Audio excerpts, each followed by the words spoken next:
Okay, so Brandon. Yeah. Brandon, here last week Yeah. and here now. John Sesser, Here. you were here last week too?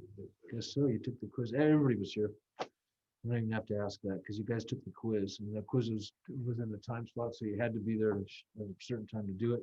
Michael Solo was definitely here. I'm going to give him an excuse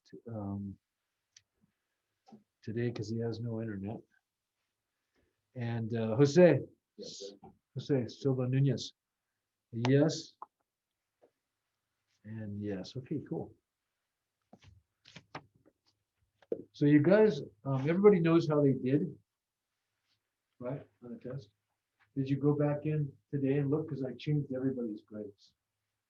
And I went back in, like, if you'd put base instead of base and shoe or shoe, I tweaked all those because some of you got those right, and they just the way they score, they didn't know you got it right.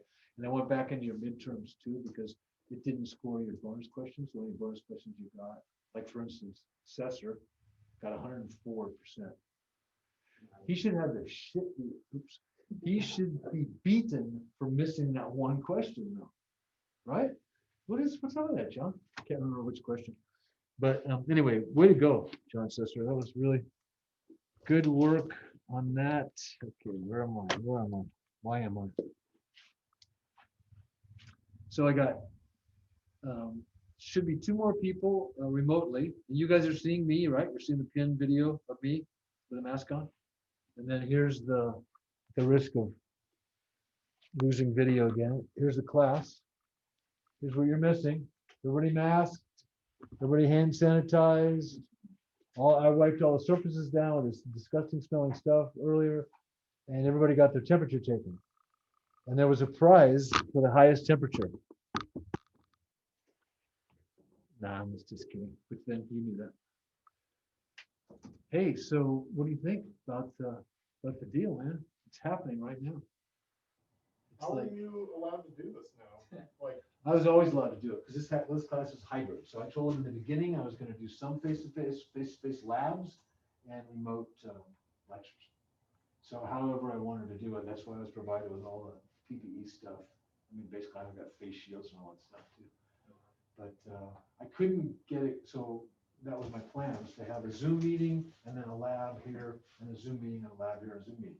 But it didn't work out because I had people that were remote and could not get here, and I couldn't figure it out without doing a class for them and a class for you guys. It just wasn't coming together. Plus, with the original 18 people I had, whittled down to 16 at one point when we started going, I can't distance 16 people. What we got now at 10, with 3 doing it remotely, we passed down to 13, and we can be safely apart from each other. We don't have to get too close enough to anybody. And so that's when I decided to do it. And then Michael Silva had the bright idea. I threw it out one more time. He said, just Zoom for us, and an elegantly simple solution, and that's what we're doing right now. If I can remember what the heck I'm doing, I can tell you about that. I'm still kind of in shock that you guys are all here. Yeah, it's kind of The weird. Zoom all spring, and then the training all summer, and then styling. Oh, I know what I want to tell you was that. And you guys hear me okay?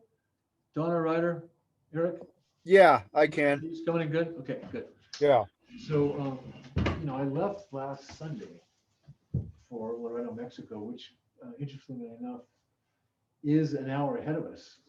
And they do daylight savings time, but they do it a week earlier on October 25th, the day we flew Sunday. So I didn't even know it, but we flew to another time zone, but there was no change, and it stayed no change till we came back. So that was an interesting aside. But I had come here and filmed that thing that you guys saw, right? And YouTube broke it up in 4 videos. And then I was Saturday morning. I was leaving Sunday, and I was Saturday I was leaving early Sunday. So Saturday was about putting it all together, and just clicked on pulled up YouTube on a big TV in our bedroom, show my wife what I'd done, and it was the video of the saw, labeled as the 4 videos that of me doing the shelf lecture. So I raced down here and the computer was dead.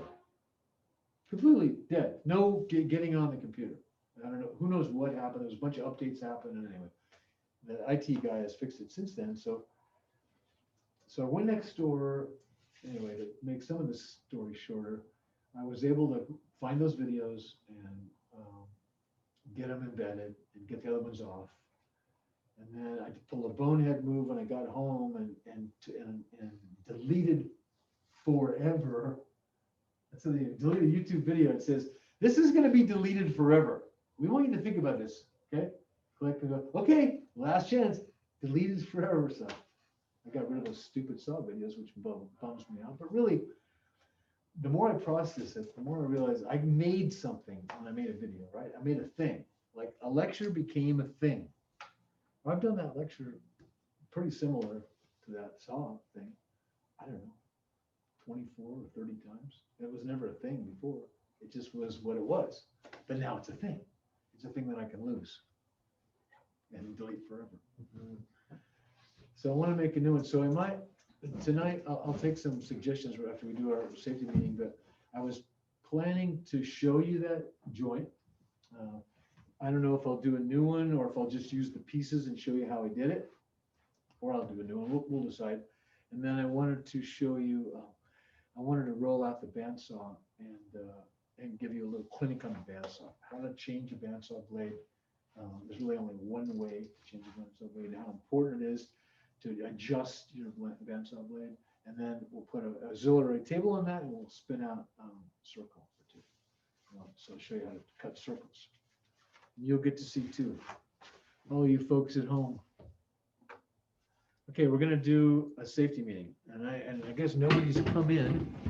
So far, I got Michael Silva's excuse for no internet.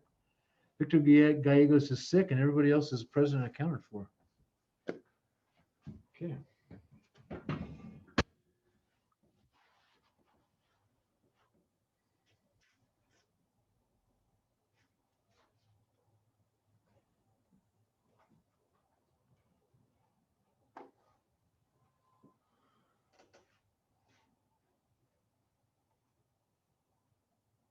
What am I doing?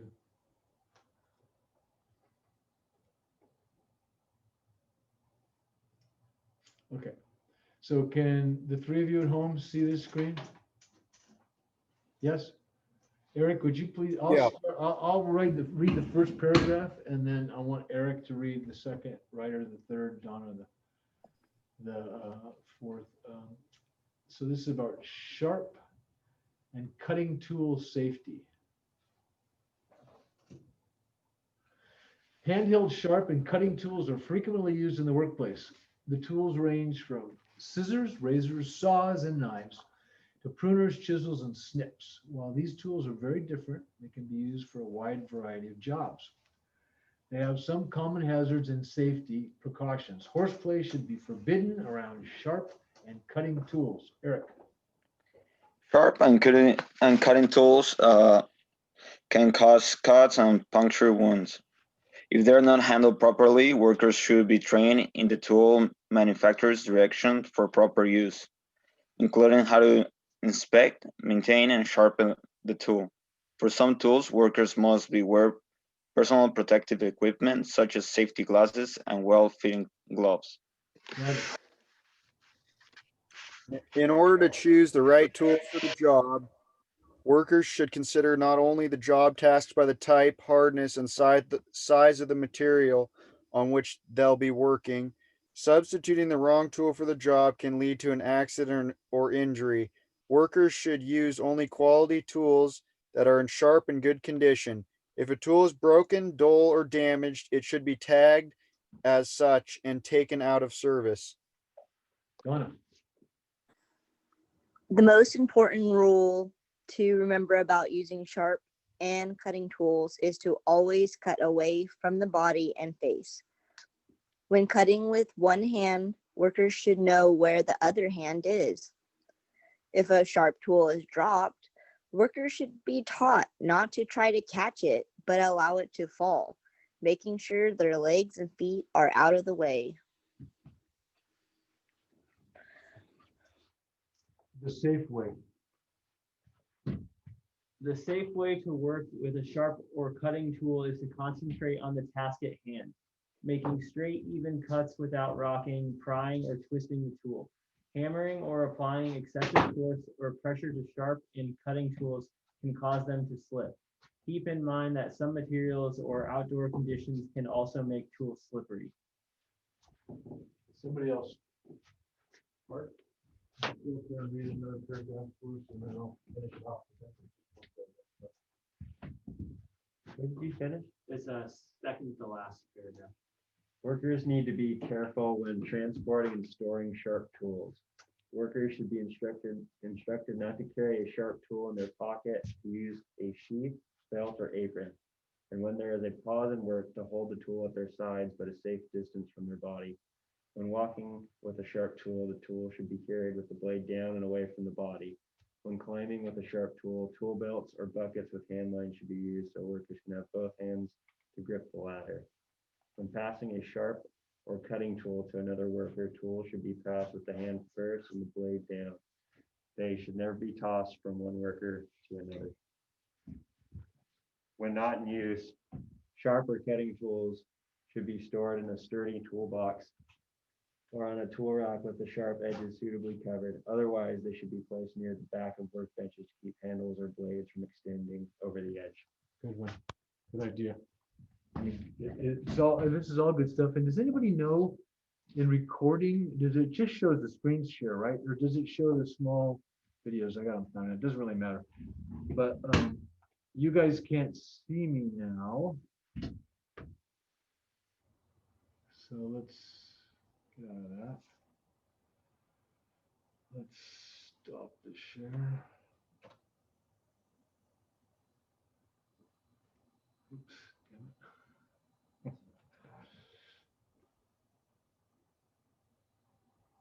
Huh. No, I don't want a new share. I want to stop the damn share. Come on. Oh, crap.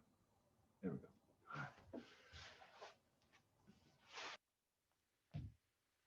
It's focusing.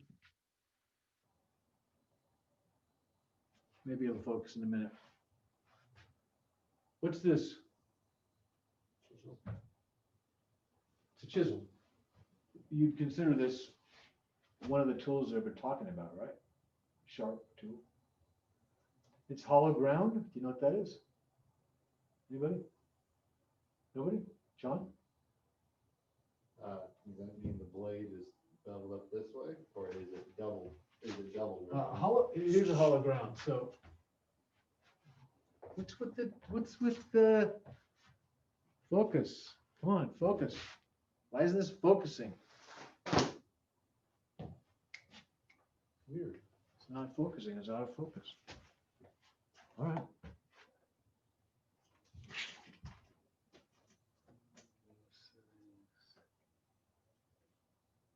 There's no thing that says focus on here.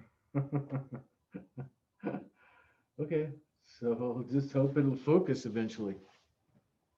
This chisel started out with a totally flat back, and then the tang, the metal part that goes into the handle, is like that. And then it was ground like that. That's not hollow ground. What hollow grinding is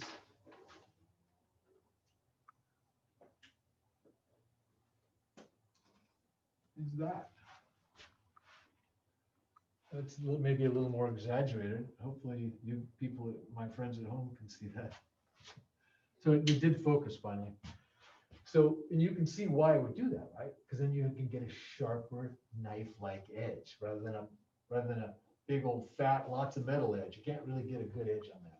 And so if you want to know if your tools are sharp, because a dull tool is a dangerous tool, just take your chisel to the back of your thumb, and if it peels little pieces of your nail, it's sharp. If it doesn't, it's not. And you can touch up your own tools. You can touch up my own on belt sanders and on, I mean, I touch up my stuff all the time on, I usually send my chisels out to be sharpened, but then they stay sharp for a long time. Because when they get dull, or they lose some of their edge, I can just tune them up with a simple, and then that takes the burr off, right? Because anytime you go like that, you're creating a little burr. You always want to sand it off, dead flat. You got a sharp chisel. And another thing this thing said is you want to keep your chisels in places. So I have too many chisels in this chisel pouch.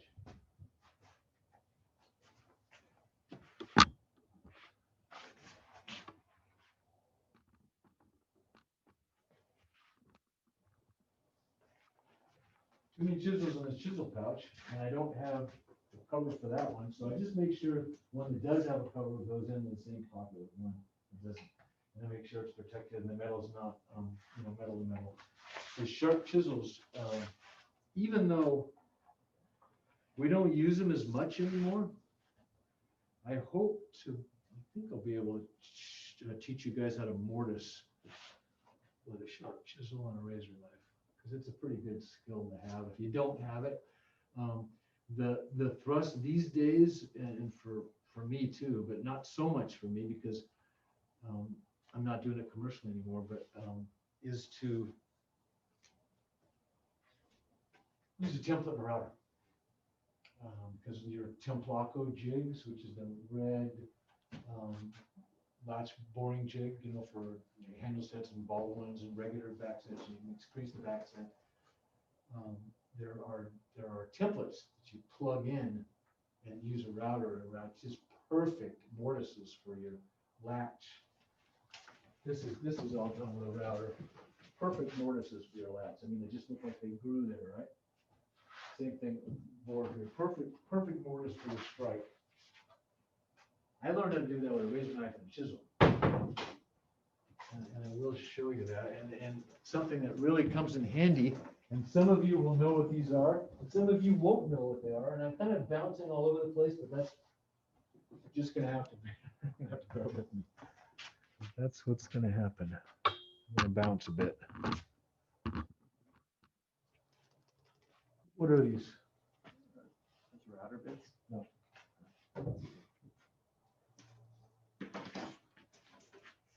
They all look like that. They're just different sizes. No? The self-centered bit.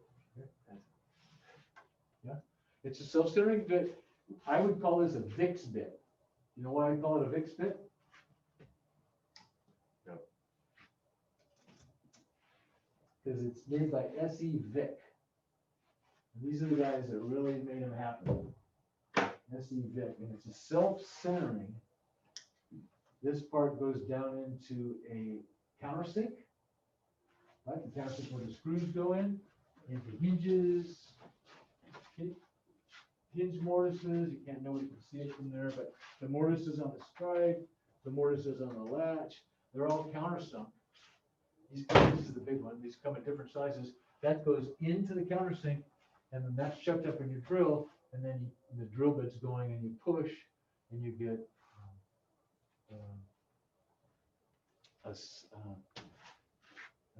it. What's the word? I'm losing it now. You get a pre-drill. It's not that's not what I meant to say. You get a I can't think of the word. It'll come to me though. But that's how you want, unless you're using it. You can drive most screws we have today without piloting. This is a pilot bit, and it also centers your bit. So it's very important on hinges and on hardware that you get that screw dead center, which is why you want to set that guy sets in the center of your countersink, and then that guy goes dead center.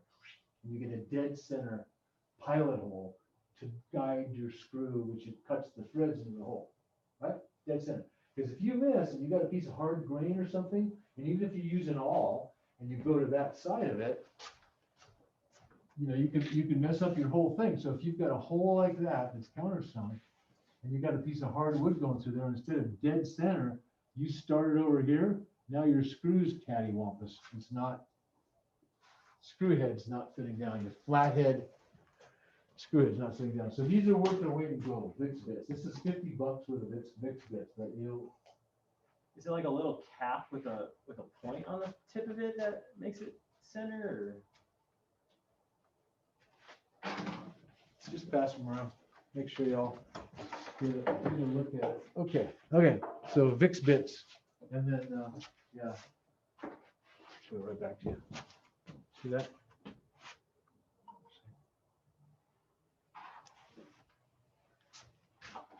Vicks bits. Here, somebody bought some 2 new Festool. This is like $500 or $600 a piece. Don't get any ideas.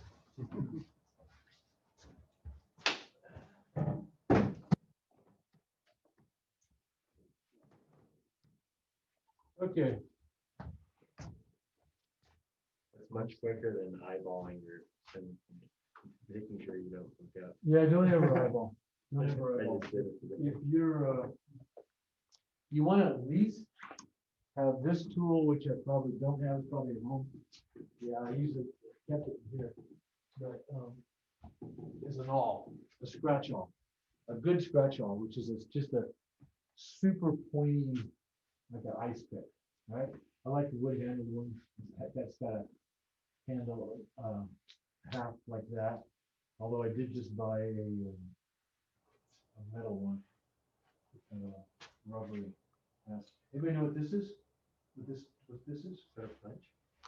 Is that a punch? No. I bet none of you know what this is. I bet none of you have any idea what that is. It's a brad pusher. So you load this with brads, like little 2-penny brad stuff you would maybe put in molding to hold a picture in. And you go like that, and that drives it. Oh. So you drive drives like that. What that, and this is a tool, this is a tool when pretty much I became a carpenter when everything we did, you did by hand. Everything, I mean, including mortise well, which we routed doors. Okay, so that's hologram.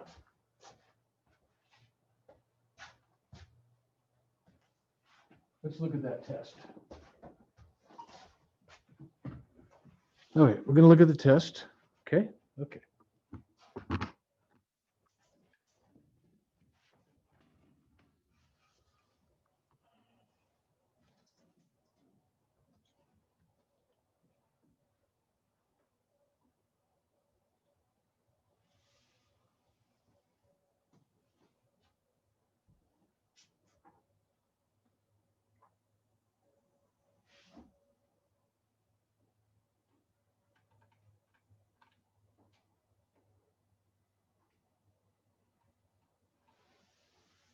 So you all saw the ones that you missed after you took the test, right?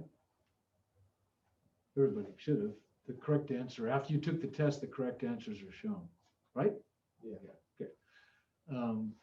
Did anybody have any questions about the answers about, because they were all right from the book, and it was an absolute bear for me, but an eye opener as well, because I took questions from the workbook, right? But I didn't care if the questions were in either workbook, although that made it work, really, because if the questions are in either workbook, the answers are going to be. But these books are quite different, really. For as much as I thought they weren't, they're pretty different.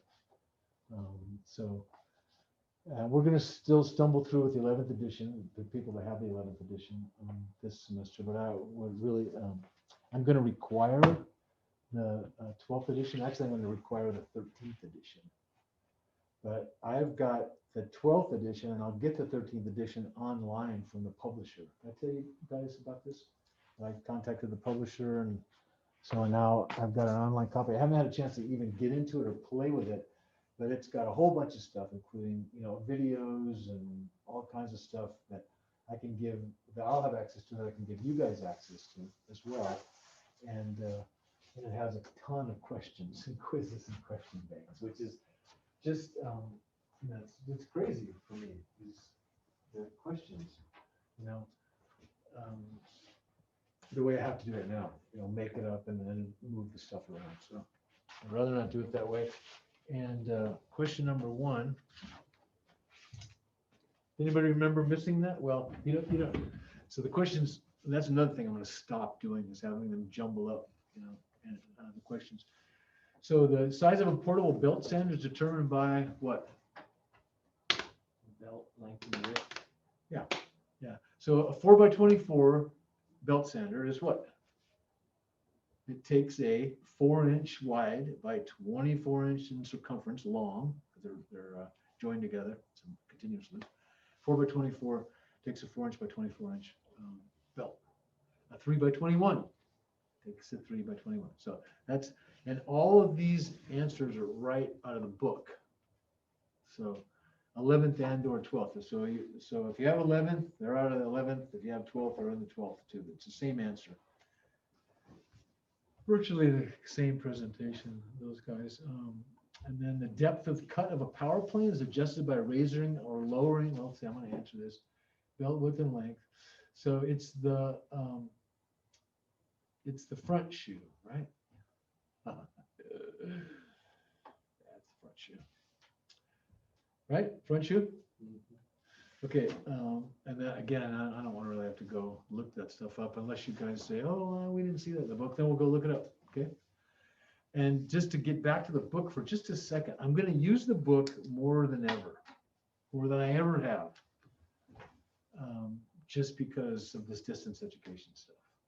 It's a way to present, provide information, and you guys look for information and hopefully read and absorb information that is accessible and available, and more so than what I've been able to do. So I think it's working out okay so far. As a matter of fact, while I got you all here, and while I got you face to face, while I've got 8 people face to face, what do you think so far? What's your any comments or critiques? And by the way, chime in anytime. But most of you haven't done the survey, and they sent an email. I sent an email out today. I sent a bunch of emails to you guys. Do the survey. They're going to bug me about it, to bug you about it until you do it. So I don't remember if I did it or not. You sent me an email, you said?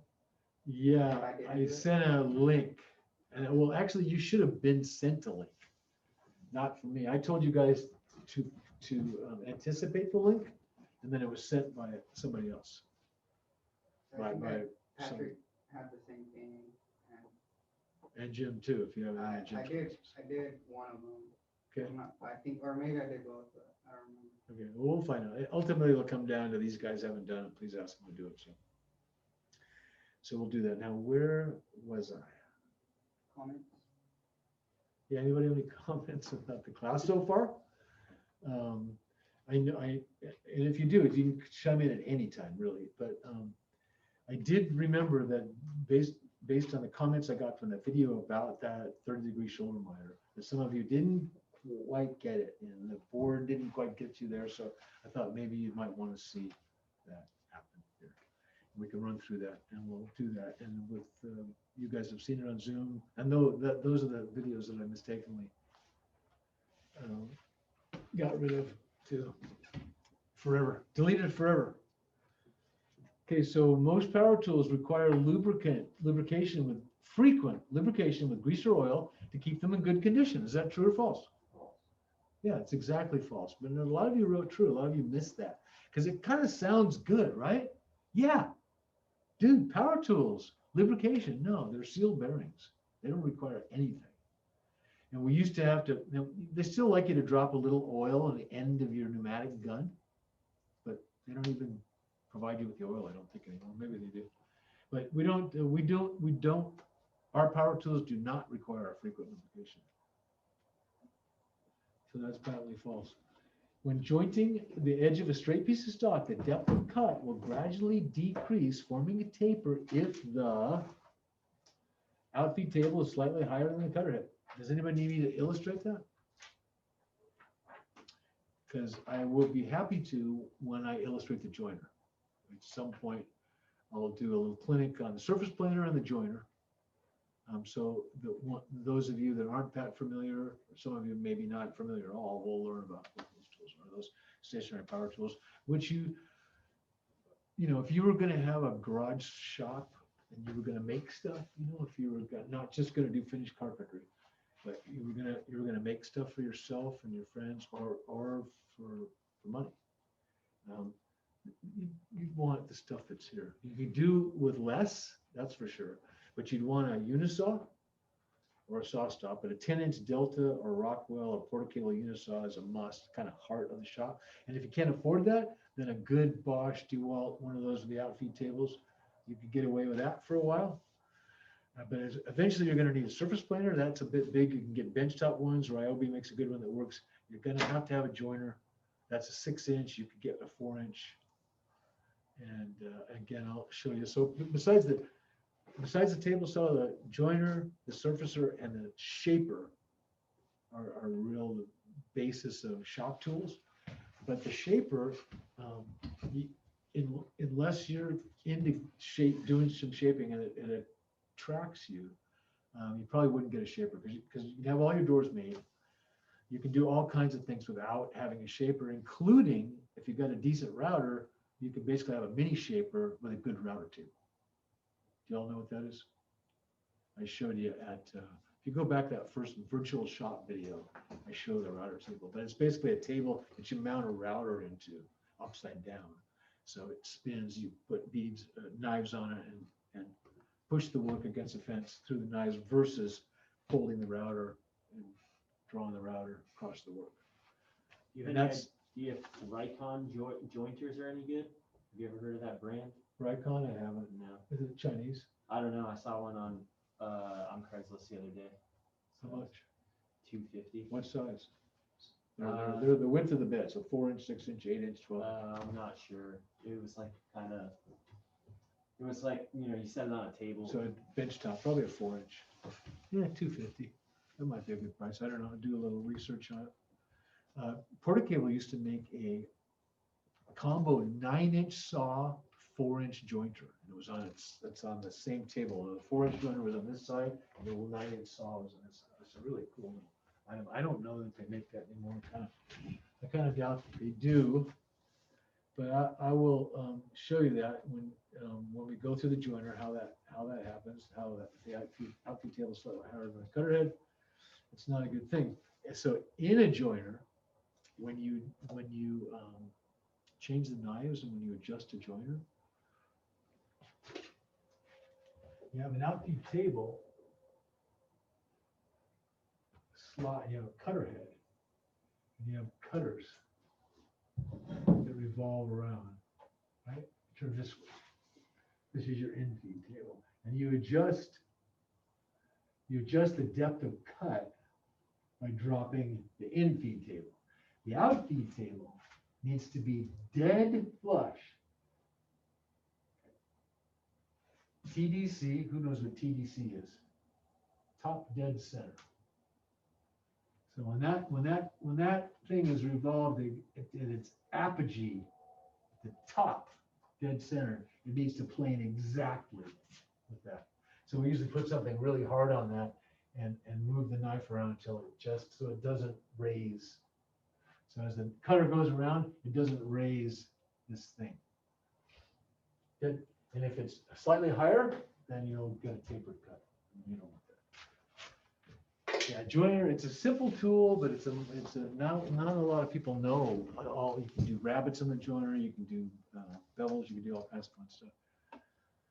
I use it almost as little as possible because there's a lot of operator error possible.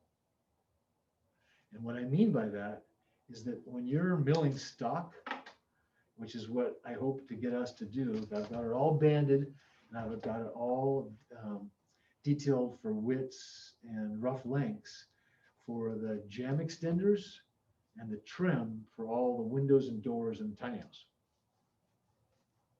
So when you're using a joiner to take saw marks off an edge, because really a joiner should be used to make a board dead flat on one edge, or the face, if you face joint, dead flat on one face. but it does take the saw marks off an edge. So if you use your joiner, if you rip on the saw, right, all say 2.5 or 2 5/8, you want to net 2.5. And you've got saw marks on both sides. So you joint one side, 1/16 of an inch, flip it over and joint it again, 1/16 of an inch, you're gonna have 2.5, right?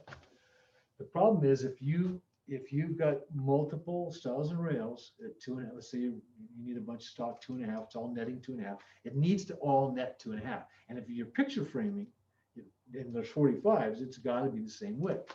And the problem with the joiner is, depending on who's using the joiner and how good they are at the joiner, you can take more or less meat by this, right? So the way I do it is I rip them all. I use the joiner just to get a straight edge, or maybe face joint.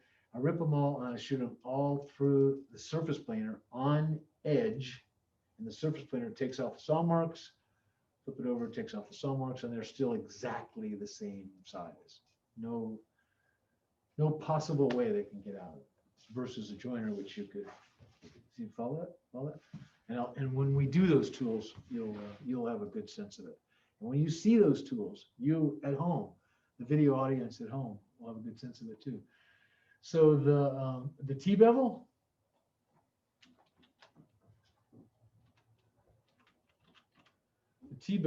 has a movable blade. And that's, again, these questions are on your book. So if you got the questions wrong, the only thing I can think of is that you just decided to answer for yourself and didn't check yourself in the book. Make sure the answer was right, or find the answer in the book. You went with some other method of knowing, which is maybe your memory. I don't know. If I give you book questions, man, I expect you to get them right. Find the dang answer. They're all in the book. I know everybody in here can read. I'm sure of it. T-bevel. Okay, so which is not a valid safety rule for the portable electric drill? Which one is it, you guys? Is it place the base of the drill firmly on the stock before starting the motor? Yeah, that's it. That's ridiculous. You don't place the base of the drill firmly on the stock before starting the motor. It doesn't make any sense. Stock should be drilled, must be held in a stationary position. Okay, I like that. When drilling deep holes with a twist drill, withdraw the drill several times to clear the cuttings. That's really, really good advice. And always remove the drill bit from the chuck as soon as you've completed your work. It's a really good idea. Just be careful, because if you're doing a lot of drilling, you're going to have a burning hot piece of metal in your hands if you're not careful, right? So and I think the reason for that, and without reading further, is so that you don't have, the whatever size bit sticking out of your drill. It's a much safer tool to just take the bit out. Okay. And don't place the base of the drill firmly on the stock. Question 7, when viewed from above, a router motor resolves in a clockwise, right? When viewed from above, clockwise. That's why when you're routing, right? You're routing.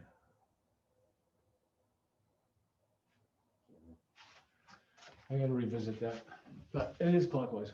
I'm sure of it. Everybody else sure of it? Yeah.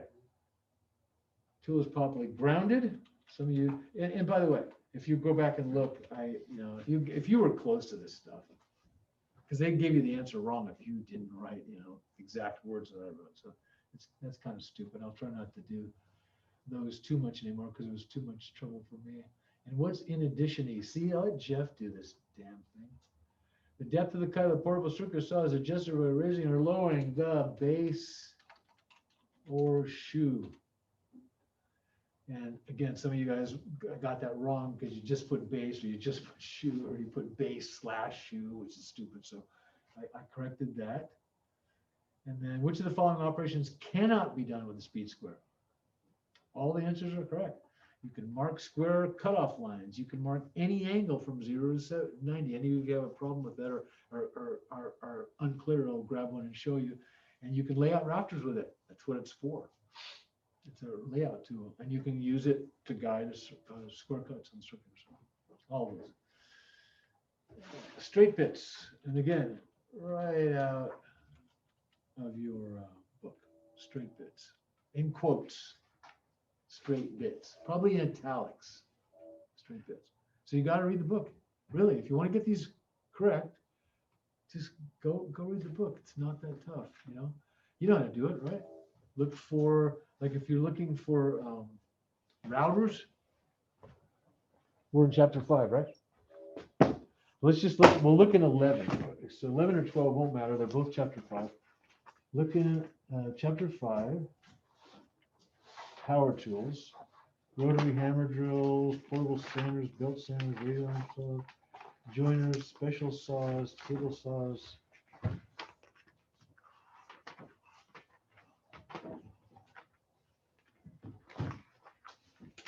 Portable routers.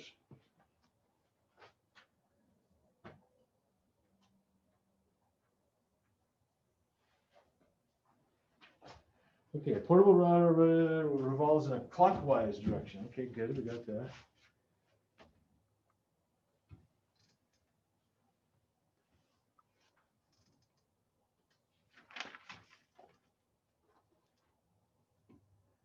Oh, hell, I don't want to have to find that. It's in there somewhere. I thought I would just leave. Oh, okay, here we go.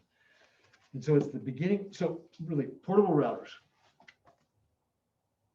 Oh, we're sharing a screen. Okay, so portable routers, which is 5.8, is 1, 2, 3, 4 paragraphs. They're not really long paragraphs either. And there's a little procedure thing. So the first line in the third paragraph says straight bits are used when cutting dado screws. So that's all it took me to do that. I mean, I could have read the whole thing in the time it took me to dick around and tell you that. And then I would have the answer. So by you guys finding the right answer, rather than getting it wrong and then just seeing the right answer, you'll learn more. So try to find the answer. That's all I'm saying. Try to find the answer. They're there. I thought everybody would do better on the test, but I see now that you weren't. The guys that didn't do well, you just didn't use your book. You didn't go look in the book for your answers. So look in the book, okay? You'll do a lot better. And I want everybody to do really good. So a lot of you missed this. Some of you didn't miss it. Some of you probably have no idea what a powder actuated fastener is. So when I started doing this, we hit them with a hammer, but they're still loaded with 22 shot, and they're color coded. They go from yellow to purple and black. So they go yellow, green, see, yellow, green, red, purple, black, something like that. The higher the charge, right? And they shoot a case hardened steel pin. They'll shoot pins. They'll shoot it through steel. I've shot them through 1/2-inch steel, and they'll shoot them into concrete. And they'll bolt plates to concrete. They'll shoot anything to concrete or steel. And it's a 22 shot exploding powder that drives that thing. It's just a gun. And Hilti makes one now that you put in a cartridge. Let's say your purple shot, red shot, whatever shot is required, right? And then you go ahead and take your say your plate pins. You're putting down a plate on a concrete floor, and they have about this much of the point showing, and then a washer that's married to it, and like a vinyl washer that keeps it centered in the gun. And you could just nail those in, and then you take your gun and put it over it, cock it, boom, fire in the hole. Right? And it just sounds like a gun going off, but you have now just attached that plate to the concrete. And I mean attached. It stops at the washer. Right. It stops at the washer. Yeah, the head stops at the washer. If you've got the right load for the material you're going through, but more importantly, the material you're going into. So the big, the big urban legend, myth, horror story is some guys putting up some ledgers on what they thought was a block wall. And as it turned out, they got to a part that was steel studs and drywall. And so they shot it through the steel studs, through the drywall, through the drywall on the other side, into a building and into a guy's brain. So try not to do that whenever possible. I like Tapcons a lot, but powder actuated tools are what's happening. Let's see how I get. Let's see how I did.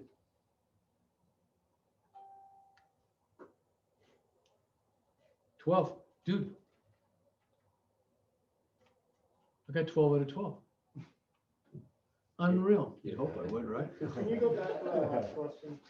Yeah. Of how to answer it? Mhm. What were the other answers? Gas was one of them. Compressed air, a gas cartridge, and an electrical discharge. And then what was the correct answer? Exploding powder? Exploding powder, yeah. So in the book, it says both types depending on the expanding gases from an exploded cartridge. Yeah. So it doesn't specify powder. That does on the next page. I almost messed that up too. Expanding gases from the exploding powder. Yeah, I almost. Wait, so what's the question? What's the answer I'm hung up on? Exploding powder, I don't know. Yeah, a gas cartridge, because it's not a gas cartridge. And that intimates a cartridge full of gas. That thing said exploding gases. Well, it says expanding gases. Expanding gases, From an exploded cartridge. exactly. Yeah, exploding powder. So, Oh, so you're saying, okay, it's powder in the cartridge yes, sir. instead of gas in the cartridge.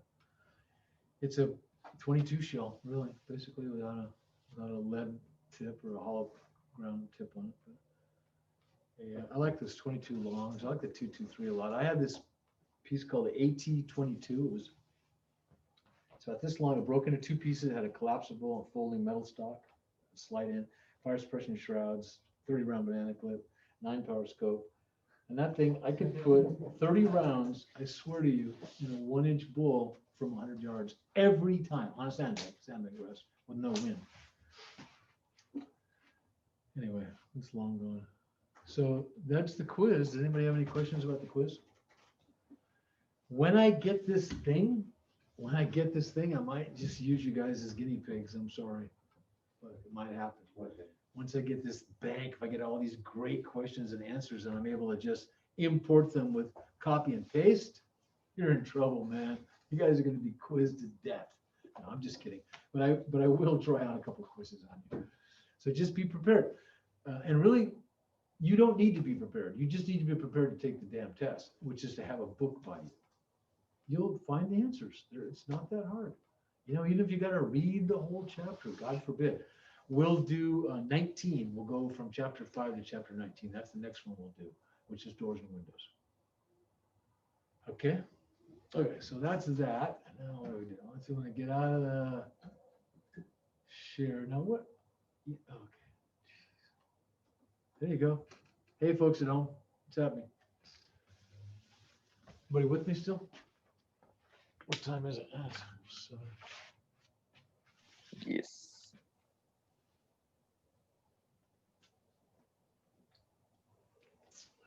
next week I'll have the projector working.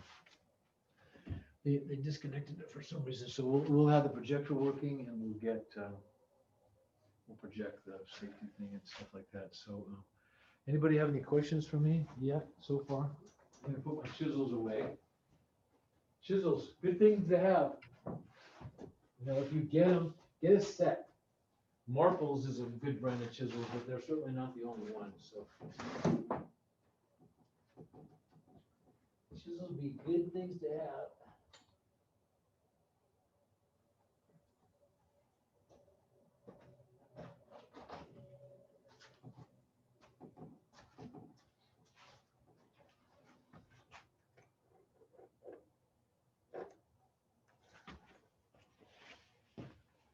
What's that?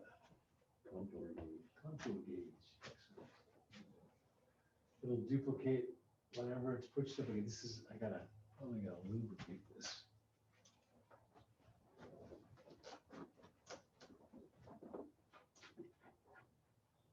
Not too bad.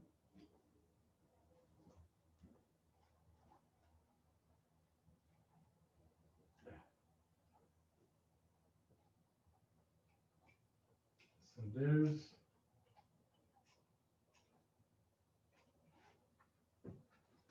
that moment.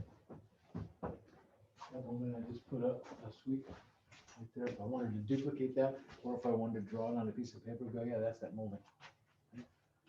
Contour gauge. What's this? What's this? It's a compass, right? It's also a scribe. That's what I use it for, scribe. Sometimes I bend, and actually I did bend this out slightly. But that's for, we'll do a little scribe clinic at some point. I'm hoping to get Jerry DeHogue here. So I'm not hoping. I'm gonna get Jerry DeHogue here. So maybe next week. He didn't call me back though. But I'm getting him here. So either next week or the week following, I'll let you know as soon as I know from him, and I'll hound him tomorrow. And so who's Jerry DeHogue? Anybody? No? Okay, Jerry DeHogue has a company called Trimworks.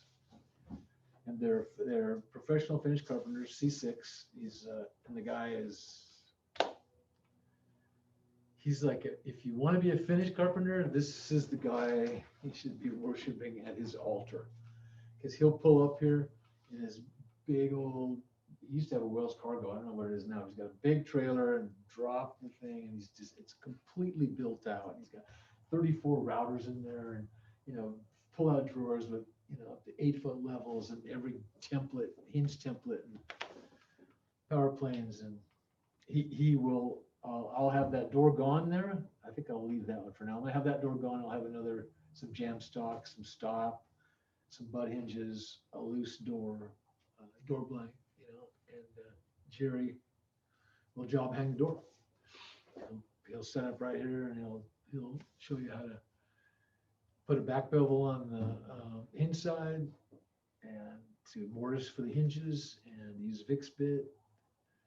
He'll show you how to put a latch bevel on the closing side of the door, on the latch side of the door, and then how to pre-hang it, how to route your jambs on the bench, and basically hang your jambs, your door on the bench, and then hang your door in the opening, which is completely different than how I do it. I'm willing to try Jerry's way, but how I do it. And I'm also willing to concede that his way is way more efficient. So the way I like to job hanging doors is I like to plumb the trimmer that's on the hinge side.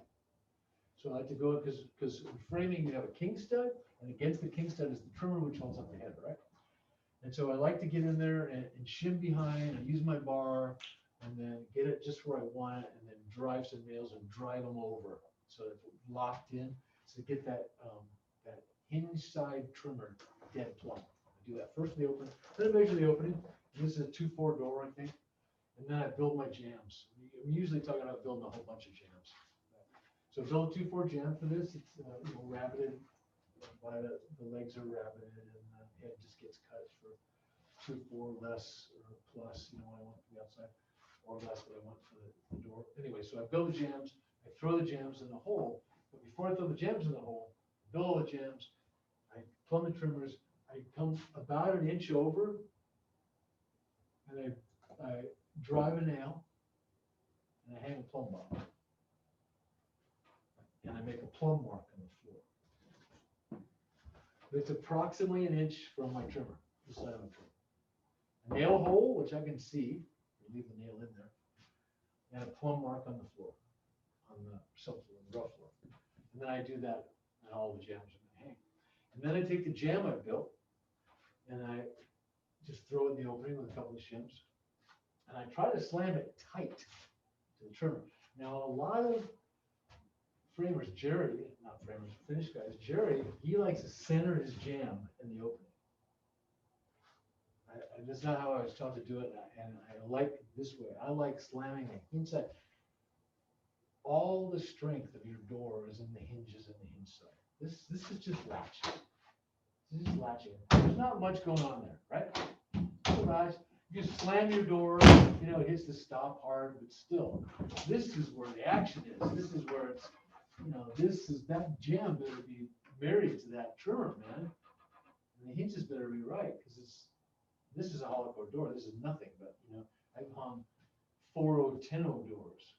I've hung doors that are The likes of the doors at Ted's house for 1,080 pounds each. So anyway, slam it tight to my plumb trimmer. I don't use a level. No level needed, right? And then I shim it at the bottom if I need to. In an ideal world, I don't have to shim behind this thing at all because I've got a good flat plumb trimmer and no shims. But whether I do or not, I shim so that the face of my jam is equidistant to my hole and my mark. So the face of the jam at the top is, let's say, a 1/4 inch to the hole. And at the bottom, the face of the jam at the bottom is a 1/4 inch away from my mark. So I know my jam, top and bottom, is dead plumb. So I sink 2 8-penny nails. Boom, boom. Nail it off. Dead plumb. And now I just have a straight edge. It could be a level. I don't care. I don't care about the bubble because I've hung a plumb bob. And things don't get any more plumb than a plumb bob, right? You don't have to worry about is it just in the bubble? Is it there? Is it there? Is it everywhere? It's dead plumb. Dead plumb, which is where I want it. And then I use my straight edge and I nail it off. And if it needs to be shimmed, I shim it so there's no error. So my straight edge is flat all the way, totally flat, totally plumb, totally nailed off. I leave the head flopping, I leave the leg flopping. I just make sure that if I throw a framing square up here, right, that to get it to square, I have to push it up, not down. Because if it has to come down, then I've got to take a fine tool and I've got to cut the leg off to drop it down. So I just, if you can get that, there's some subtlety there. And then I go and hang all the doors. I go set up, I route all the doors, I route all the jams. And then I throw the hinges on, I pull the butts, the loose pin butts, I throw the door on and drop in the pin. And I close the door and then I shim to my reveal on the head. And I take my straight edge, I don't even need my straight edge. I shim to my reveal here and I nail it off. No levels, no nothing. Just an MDF straight edge and a plumb bob and nails. Personally, I think that's a better way to do it. Now, Jerry would argue, because he does all his stuff right here. And granted, he's got a point. And the point being, I could probably do just what I do the way he does it. No, mine's different. The way he does it, he pre-hangs on the bench, and you'll see. But just I wanted to give you all that little clinic and how a Colorado carpenter, Finnish carpenter, all-around carpenter, taught me how to hang doors. And that was the first job I ever hung a door on, and we hung 65 3.0, 8.0 inch and 3/4 solid core doors in 2x jams that we site made. So it was unreal. Yeah, it was a great job to cut your teeth on. Okay, it's 7:07. 7:07. We'll go for a little bit. We'll go for a little bit. I think we'll get the bandsaw out. Now, first we'll do this table saw joint. You guys remember that? What's the name of it? What's the name of that table saw joint? 30-degree shoulder miter. Who said that? Okay. You guys all have the workbook? Okay, and I'm sorry I made you get the workbook because I'm going to be publishing the stupid questions up here, and it would have been okay if everybody had the 12th or everybody had the 11th, but it just didn't work out that way. So I'm sorry I made you buy that stupid book. I'll try to think of some way to make it up to you. And maybe we'll do a pizza here, actually, because I used to do pizza at the shop, and then we stopped doing the shop. Fixed bits. Fixed bits. One more.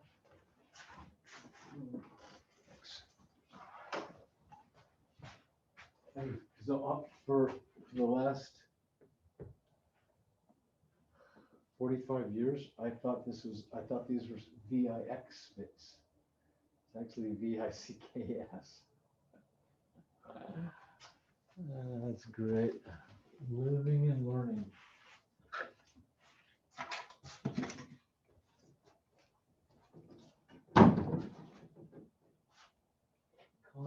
beige.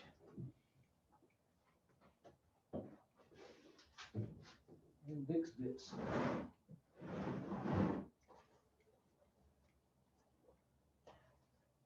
What I need. So don't you guys want to know how Mexico was? Yeah. It was ridiculous. It was Mexico.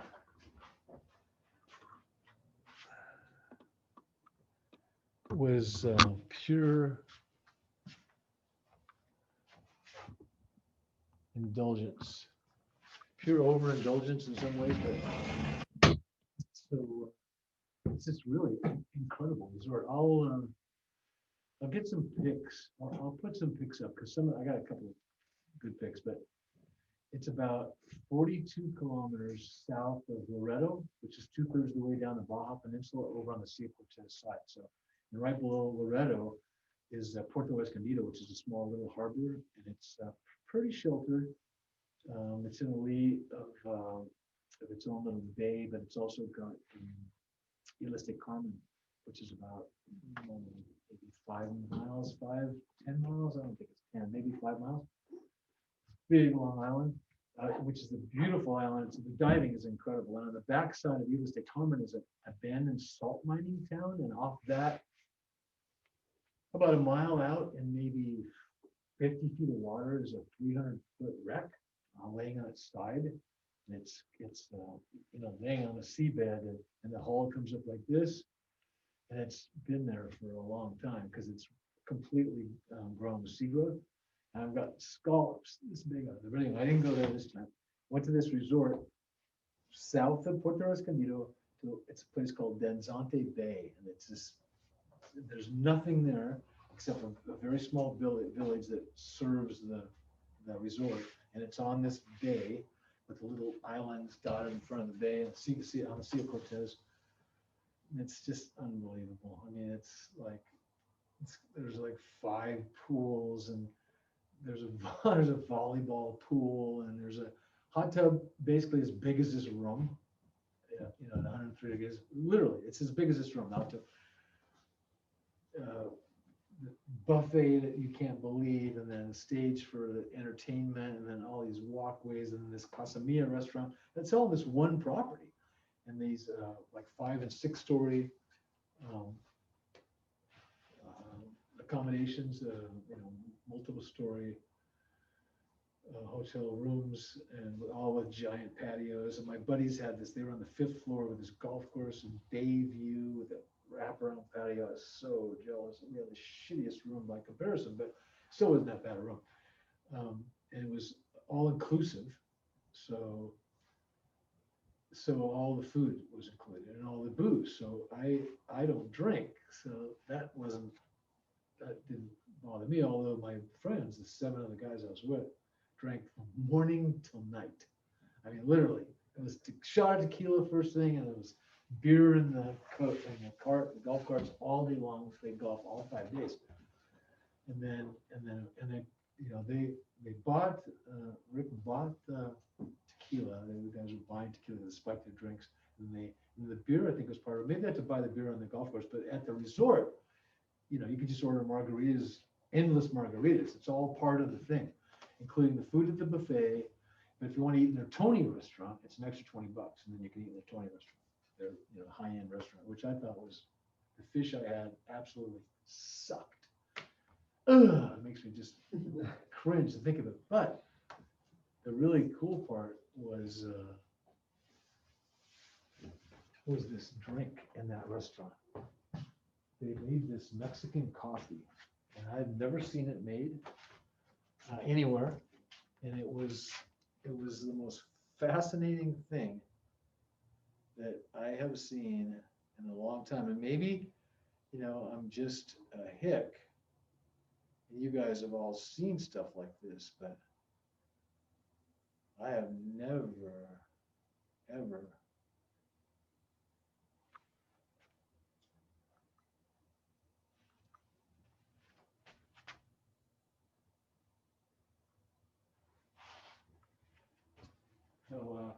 guys, just this flaming waterfall, right? Of booze. Tequila, and he added Kahlua, and he's just doing this, this blue flaming waterfall, and then he pours it in the, and then I mean, it was, I tell you, it was close to me wanting to drink in 30 years. God, I could just taste that. Insane. The guy doesn't burn himself, or at least he doesn't appear to burn himself. Do it at home. Yeah, don't try this at home. Woohoo! And then, yeah, so the food is a problem for me because the buffet there's so much food, and I just don't like to eat that much food. But you know, who can resist? I gotta try that. Oh shit! So I was just constantly feeling like, what have I done? And then after golf, we'd go and they'd get these giant shrimp cocktails, which are like 15 huge shrimp in this great cocktail sauce. But it was just nuts, man. It was like I felt like a food whore. I mean, I'm sorry, please forgive me, but it just felt, it was weird. It was weird in a lot of ways. So, but the golf course, yeah, I don't know if you can see this. You guys play golf every day? Every day, 5 days. See that? I was on the second fairway on the third or fourth day. Trench was bigger than my knee. I mean, he was a big sucker. But the hole, they have this 17th hole that's just with an ocean backdrop. It's absolutely, wow. I mean, this is the 18th hole. 18th hole. Donzante Bay in the background. Wow. Yeah, the golf course was immaculate. You know, they mop the tiles outside every day, and your whole place, and you know the decks, and it's just, you know, super clean. The food is great. The golf is par excellence, but 5 days in a row really burned me out. But the second day, first day we played from the whites, and I did not that well. I had a string of pars. I finished okay. And the second day, we shifted the blue tees, which I got into kind of a big fight about the next day. Because I can't get on a two from the further back tees. But anyway, I won low net that day, and I won $180. And also won the putting contest. We had a 9-hole putting course, and I won that too. So I won 200 plus that first day. So everybody hated my guts. I mean, the second day. And I was fine. I was fine with losing money after that. But just unbelievably green, unbelievable golf holes. All 18 of them, just like, there's no bad holes. But the 17th hole, you come up and you go over, and now you're looking out at the Sea of Cortez and the hole from the tips. So those of you who aren't golfers, the tees are graduated. The women's tees are all the way forward. Those usually the red tees. And then usually maybe a white, blue, blacks. Sometimes you have gold. I think this had 4 tees, but they're for golfers that hit longer and less long, right? To even you up in the fairway. So the tips on this par 3 are 178 yards, but it's all canyon and ocean, like 500 feet down, and then this green way the hell out there. You know, and if you miss it, you're over in the Sea of Cortez. If you miss short, I mean, it's in the greens, probably, it's no wider than this room. It's less wide than this room. And it's maybe a little bit longer, you know, this way. I mean, deep, it's maybe that wall to me and the room a little bit. So hitting a ball high, you know, 5 wood for me, high up in the air, and watching it hang and then come down on the green, it's like, it's as good as it gets. Some people say, is it good as orgasm? Absolutely. It's actually better. Do you want to know why? Because you can do it again in 15 minutes. So it's good. I had a good time, but I'll tell you, I wouldn't go back. Why wouldn't I go back? I hope my friends don't see this in YouTube video. but it's just too Tony for me. The first place, 5 days of golf, 5 days in a row. I would have preferred to go golf, snorkel, golf, go into town, get fish tacos in the streets of Loretto, cruise through some villages and stuff, golf, maybe. Like the last day, the 5th day, we got off at 7 a.m. or 7:30, I guess, with all our bags packed, checked out of the rooms, our bags stored, played a round in, we had to play a round in under 4 hours. Golf is a 4.5-hour sport. There's 18 holes, it's 15 minutes a hole, that's 4.5 hours, okay? 4.5 hours, that's it, that's what it takes to play golf. Not on Friday. So we played fast. Anyway, it was fun, it was a great fun, but I wouldn't go back. It's just, it was like I participated in somebody else's fantasy, and it wasn't, it was a really good price. It was super affordable. I mean, I couldn't believe it. I paid $1,570 for the airfare, the lodging, the food, the airport transfers, the tips, the whole cha-cha. I mean, I added tips and some peripheral stuff when I got down there, but that's a pretty good deal for 5 days in Mexico. I thought it was a great deal. But still, it just ain't me. It's not me. So back to me. Now I'm done exhausting talking about me, we're going to take a 10-minute break at 7:20. We're going to come back at 7:30. We're going to do a little table saw demo, and then we'll do a bandsaw demo. Okay, so you guys can check out and come back and see me at 7:30. Okay, and I'll take this off pin so I can watch everybody come back. You guys can use the head or do what you'd like.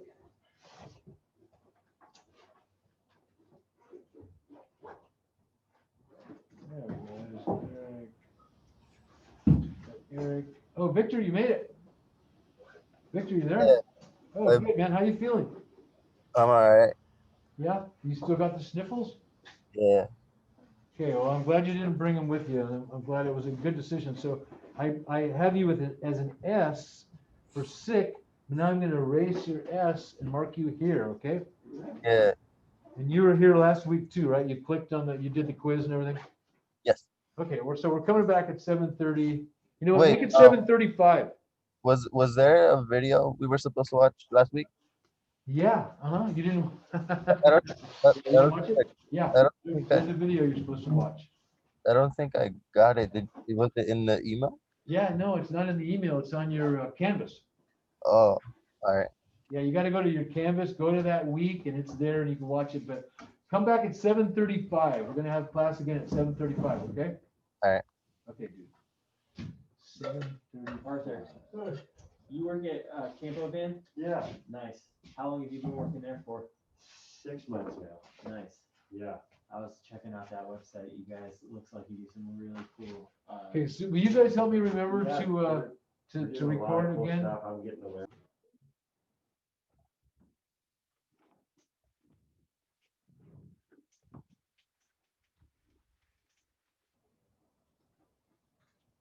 Where the hell was it?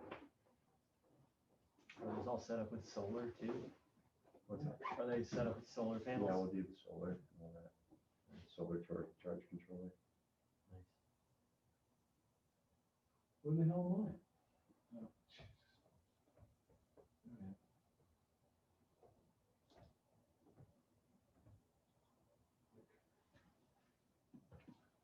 Okay, we're back in class.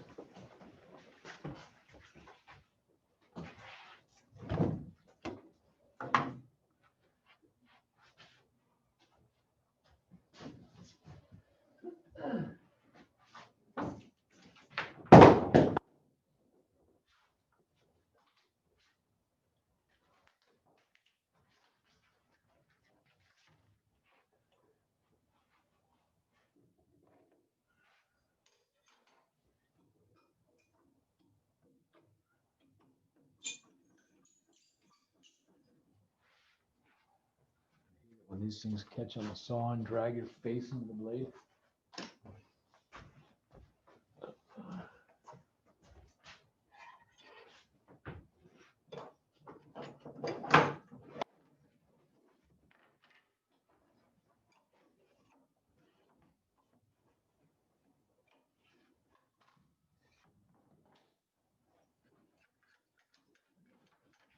guys see this at home?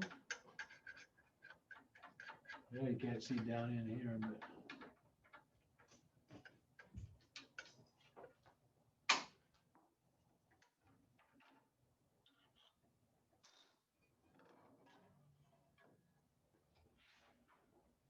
Should I put this here?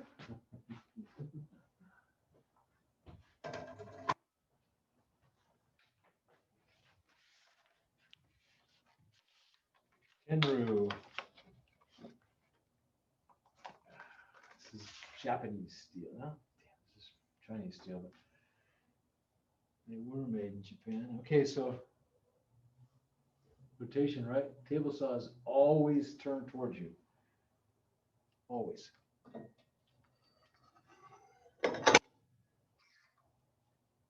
Washer. Over net.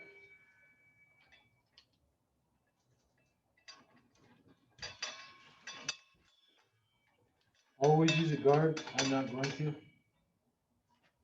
Just because I want to see where the blade is. At all times. Nothing in the way.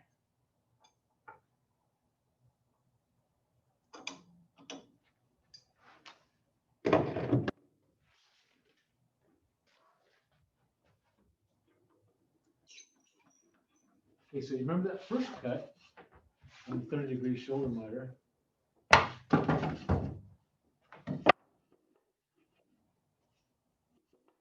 Remember that joint, right?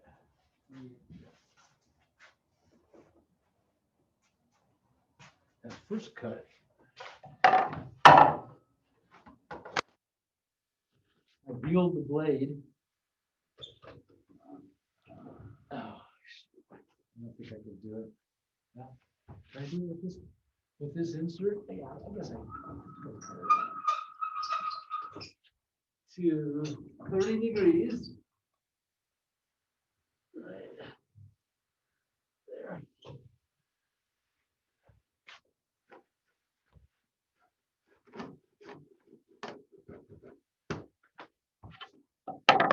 So I jack this thing up high enough.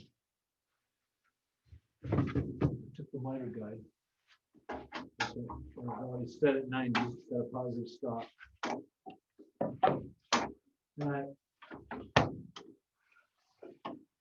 cut that off. Made that 30-degree cut, right? And I didn't change the 30-degree angle at all. And so if this were the lid to a box, you know, I would have cut it. Finished. I'll do all my 30-degree cuts. Same degree, no change on the bevel. On the angle, I'm just going to change when I make my first cut, make the shoulder cut. And crank this down to the thickness of this. The piece that I put a 30-degree miter on, a 30-degree angle on, it's going to be, so the thickness of this, because that's the shoulder I'm making, right? The thickness of this piece. That thickness, down there. And I do that like that, right? Line that guy up. Highest point of that set of that tooth with the top of that, and I have a test piece to check it with. And then I'm going to bring my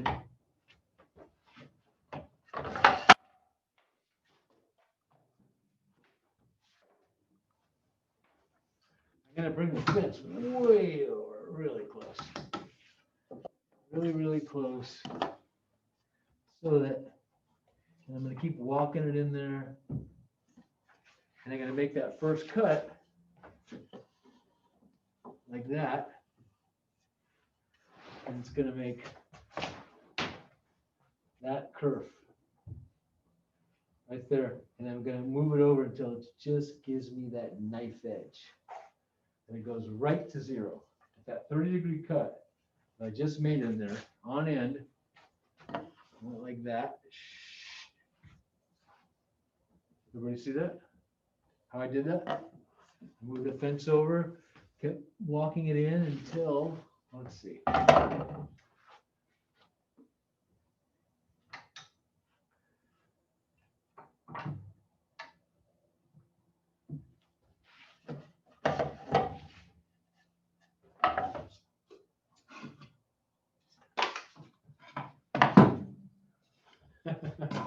cut all of these. Cut all of these.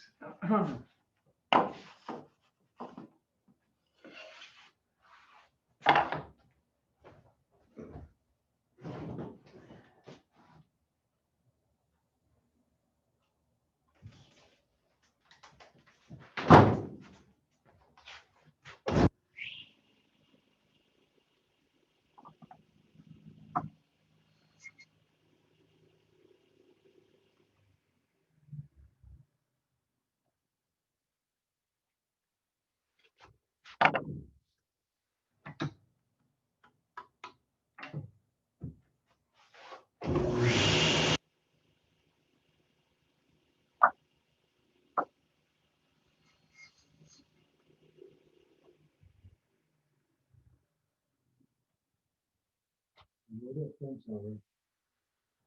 I just left, just took it to 0. Yeah.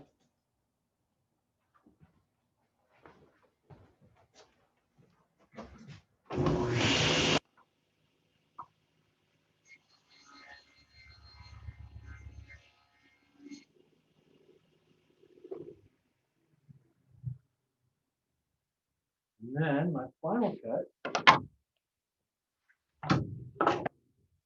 back to 90.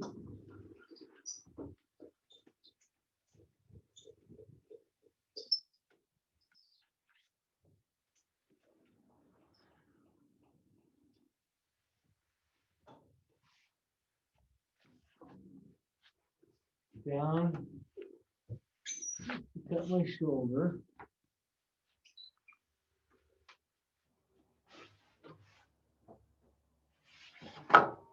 Fence adjusted, so it just cuts the shoulder. And then, nobody behind me.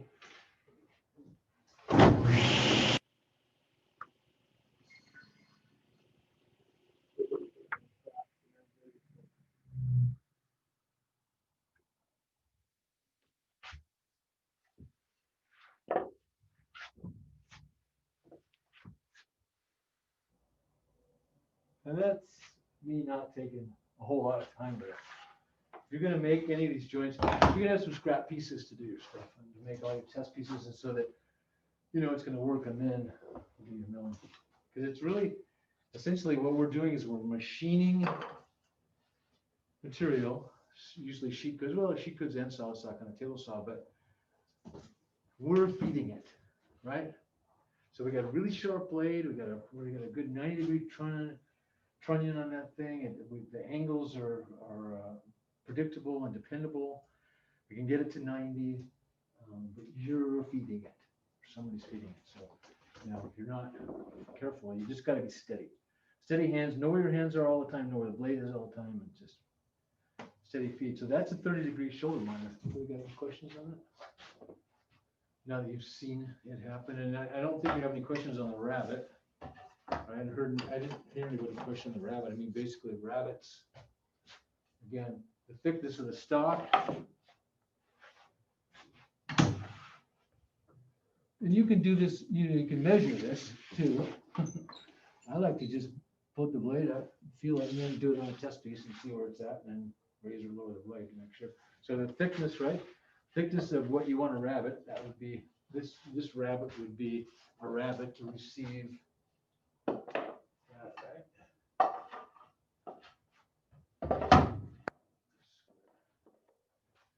So rabbit joint, and again, a shoulder, only rather than the 30-degree cut going to 0,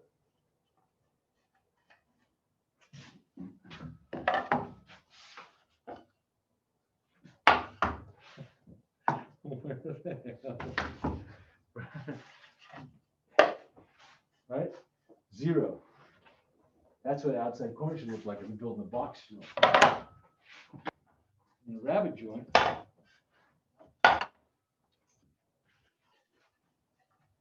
we're going to show the flavor.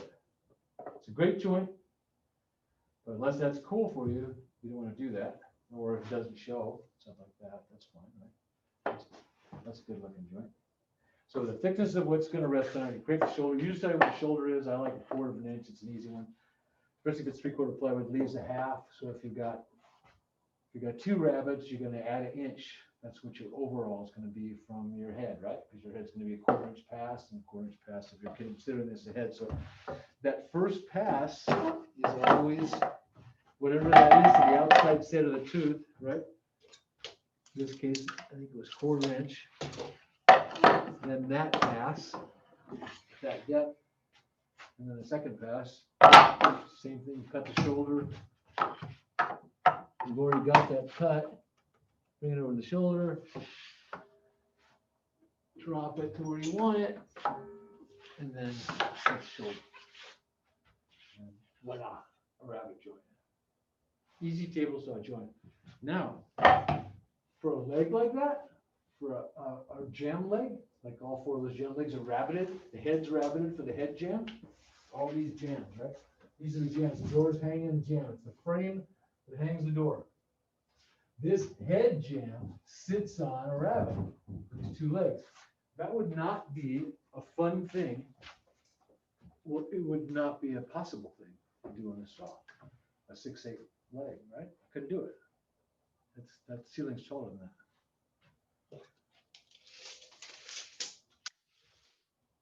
So I can't cut the rabbit like that. I gotta cut it a different way. How would I cut it? Name any other ways I can cut a rabbit. Anybody? Anybody at all? Router. A router, it would be a really good way to cut a rabbit. It would be a router. It is a really good way. A radial arm saw is a really good way to cut a rabbit like that. Nobody uses radial arm saws anymore. Nobody. I haven't even seen them on. You don't even see framers use them anymore. What router are you talking about exactly? I'm not seeing it. Okay. So every leg.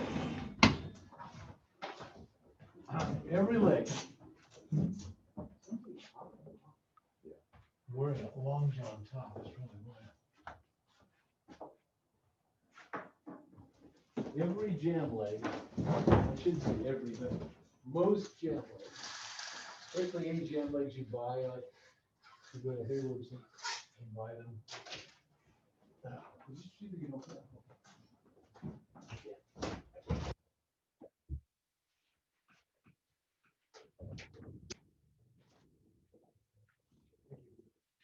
So a side on view.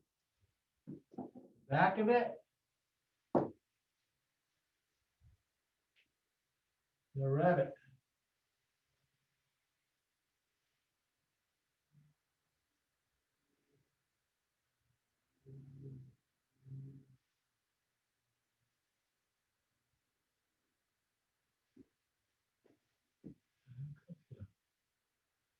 Right? And then the head sits on the shoulder of the rabbit. And that's how you buy jam legs. Now, jams, lefts and rights. Because the backs of jams have backouts. Almost all your jam stock is curved on the back. Has an 1/8 inch curve, I mean an 1/8 inch deep, has maybe 3 or 4 or 5 or 6 of them. You know what I'm talking about? The back of jam stock, the back, if we take this jam stock and lay it flat, face like that, back looks like this.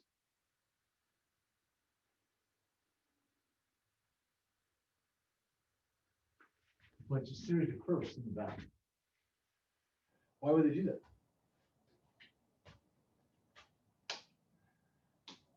Anybody? Anybody, my audience at home? Anybody? Flexibility. It's one thing I think. Keeps it from cupping. They keep it solid. Anything wide has a chance to cup, even a tendency to cup. Boards, it's hard to get boards to stay flat.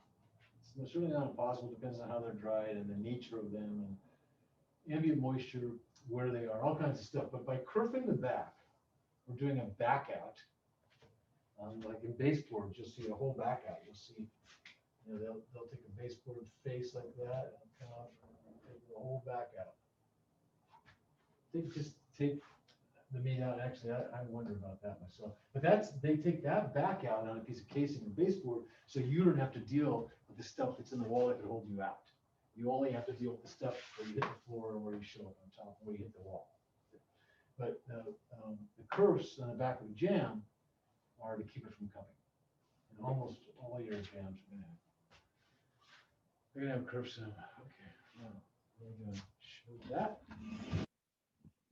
Mask is starting to get to me. CO2 poisoning. Okay.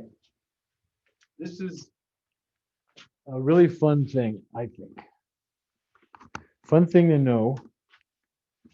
And the bandsaw, I've often said this, and I wonder if it's really true, that if I could choose one tool, it would be the bandsaw. I don't know if I can only have one. It's a pretty versatile tool. And you can spin out circles. What else can you spin out circles on?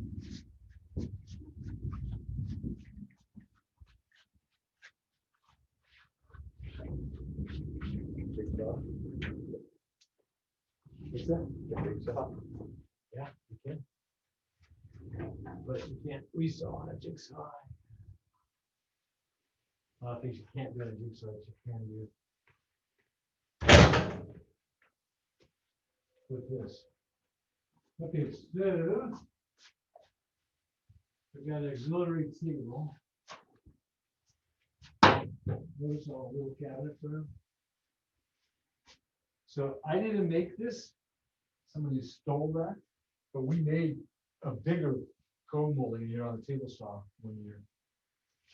I mean, we'll do it next year. It's a table saw made code. This is from code. That's what I have in my house. That's what I made the mantle out of. You see the curse? Just to keep it from cupping. Relieve some of the stress. It's a great piece of code, sprung code, flip flop. Oh, more rabbits. Okay, we got this baby here. Can somebody come on over and give me a hand for favor?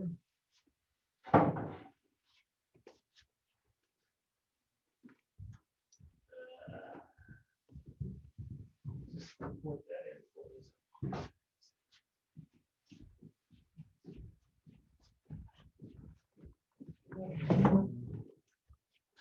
Okay, so yeah.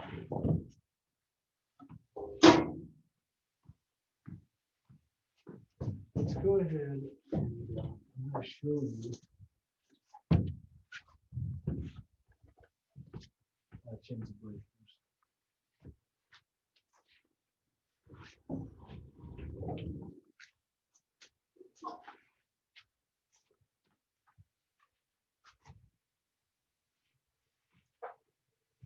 Am I up for this? It's on there so nice. They just spin this real quick. You guys deserve. You guys deserve to know this.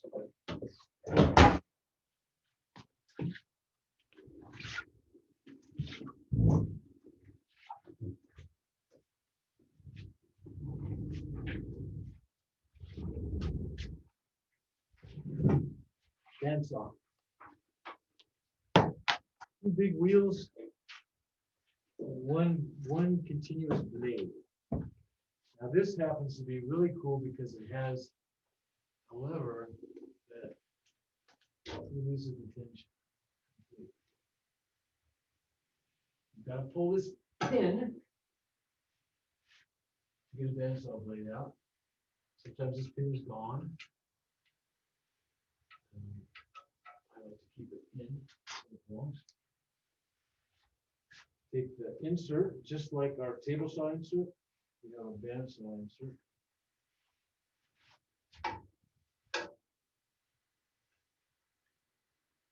Take it out too. Metal insert.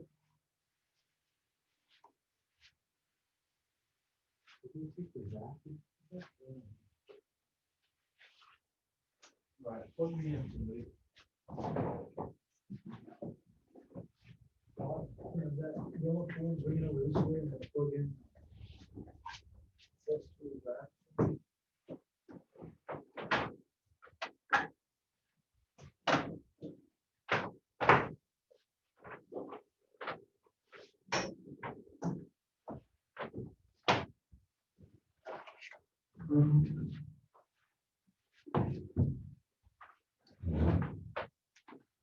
So, raise your hand if you're familiar with best tool. Okay, so best tool, right? Best tool. These are the old sustainers. I suspect they just buy the green things and put them together, but because these boxes put together, these clip on the dust extraction. But if I was using a tool with this dust extractor, like that sander, either one of those two Rotex sanders, I would plug that tool in right here. See that? That's where I plug the tool in. And then I plug this into the back of the tool. They all have a place to plug this guy in. And then when I turn the tool on, because I'd have this on auto, this would come on. So your dust extraction, your saw, I guess I put this stuff away. Saw, sanders, anything that makes dust, router, jigsaw, there's a place to plug this hose in, you plug the tool into that, have it on auto, so when you start your tool, this thing comes on. You could literally cut up pieces of plywood with that 55mm plunge saw that we have.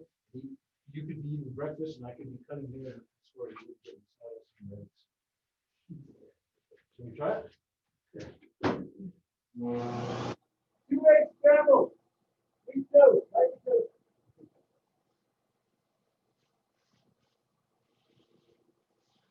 Yeah, somebody's messed with these guys really bad. So I'm really glad we're doing this. So oh, so good. You guys, I'm gonna spend some home together.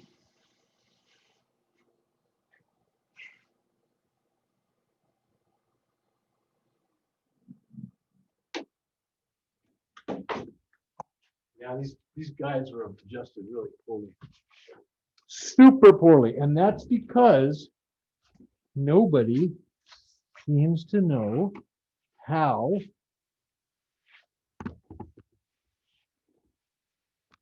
to adjust bandsaw guides.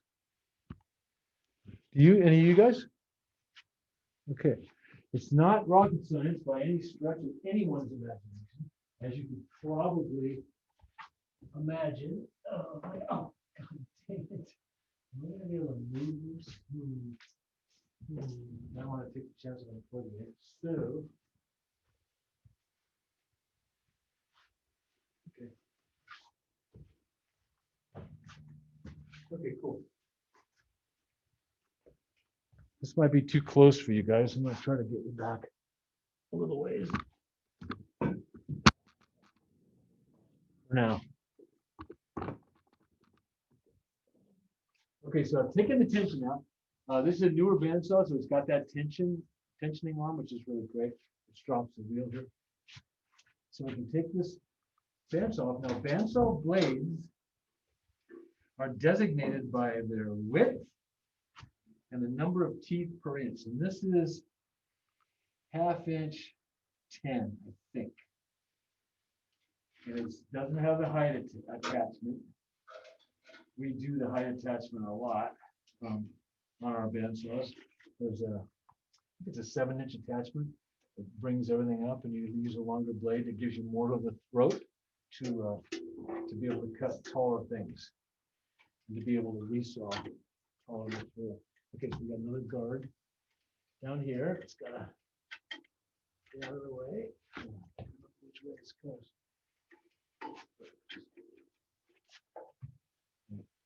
Glasses are fogging up. Okay, so that's what that's about, right? This, the pin and the slot. So you got a lethal weapon here, right? It's really sharp, really cut you really easy, and you got to be able to fold it. So this is how Now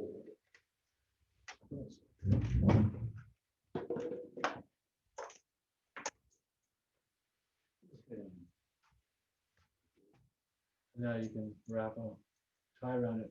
Now, the bad news is, I've never figured out a good way to release it other than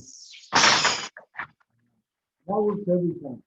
Just don't do it around somebody else, especially wearing shorts and bare feet.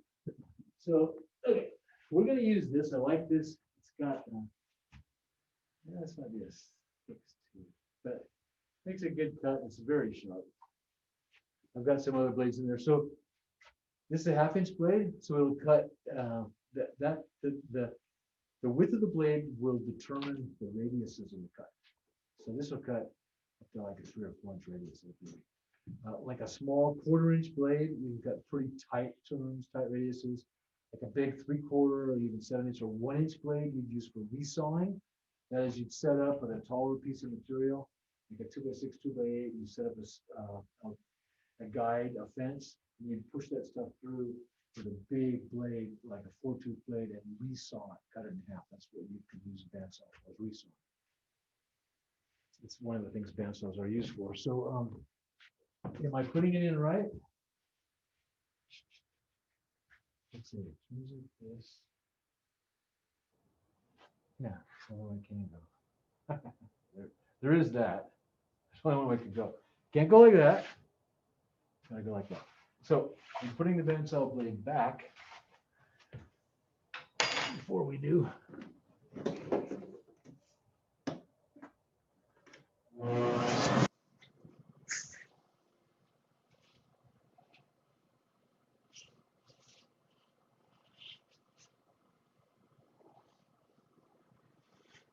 I thought I bought an Allen key set. Start looking in local comments. There's a couple of Allen key sets where the Allen keys pull out.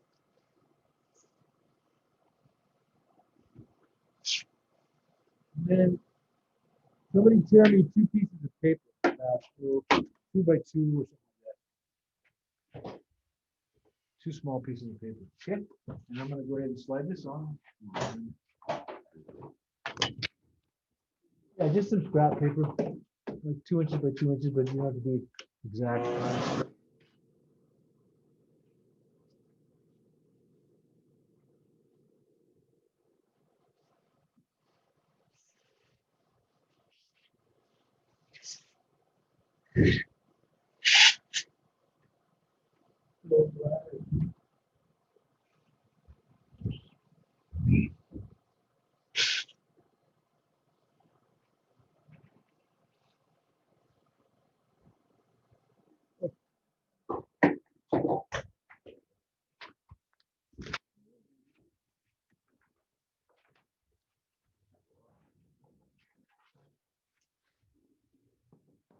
Now that's Gilbert's. Yeah, yeah, they're. I don't know what I did with them. Yeah. Does anybody have Allen keys? I brought a set, so I think we'll be okay. Okay, thread that baby in. This door's open. We'll back up in our in that guide over that wheel. Over that guide.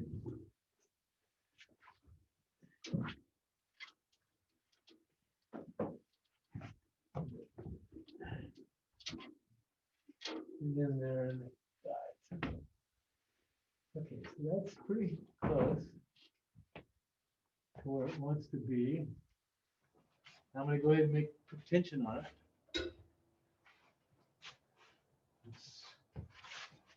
So this guy right here, this guide should be about a 1/4 inch off your work.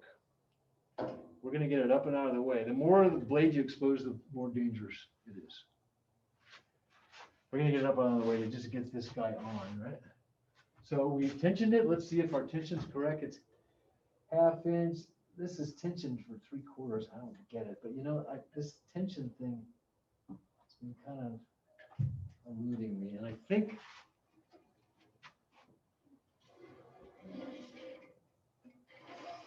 okay, I gotta track it. So you, as you turn it by hand, you watch that blade on the wheel. And right now, it's tracking pretty good. If you come around the back, come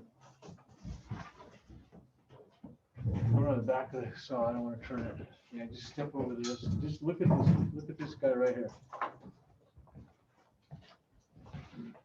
Yeah, just be careful of this video cord. Okay, so it's this guy right here. You loosen the wing nut, and then by turning this screw right here, you put tilt on this top blade, and you can make this blade walk. So if you're watching the blade, I just made it walk forward. Now I made it walk back. I want it in the center of the wheel. I like that. I'm gonna lock that in. So that's for tracking. You want that blade as close to the center as you can figure. It's a rubberized wheel, so it doesn't hurt the teeth.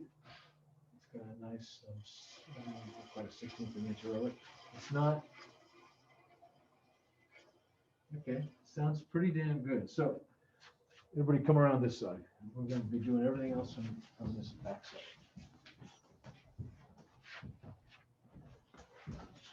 So I'm gonna do the easy ones first. That's the top guides. I'll go ahead and drop this down. Get to it. I think everybody at home can see this. I'm recording now, right? I did record. Okay, so yeah, you can see that. All right. So you saw how to change the blade, right? Not that tough. We'll go ahead and put the pin back in. Not too tight. They seem to get tight all by themselves. We got to leave this off for now. So now, after getting the tensioning right, the blade on and off, or off then back on, and the tensioning right, now I have to adjust the guides. There's top guides and bottom guides. There's guides above the table. There's guides below the table. Each set of guides above and below consists of the same 3 guides. 2 side guides that go either side of the blade behind the gullet.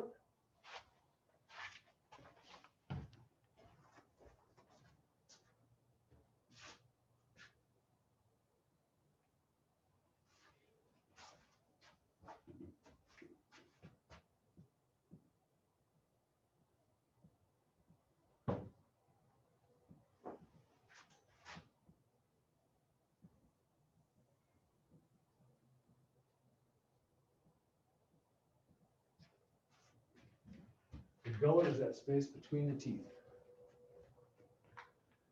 and behind it. So 2 side guides here and here, which I'll release with an Allen wrench, go either side of the blade behind the gullet, thickness of a piece of paper. That's all you need to know. That's what you want between the blade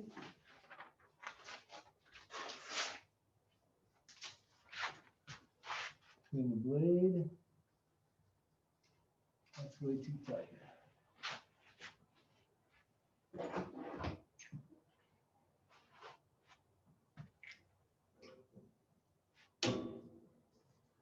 Loosen that baby up. These are silicone, they should be silicone impregnated bronze, like bearings. These guys.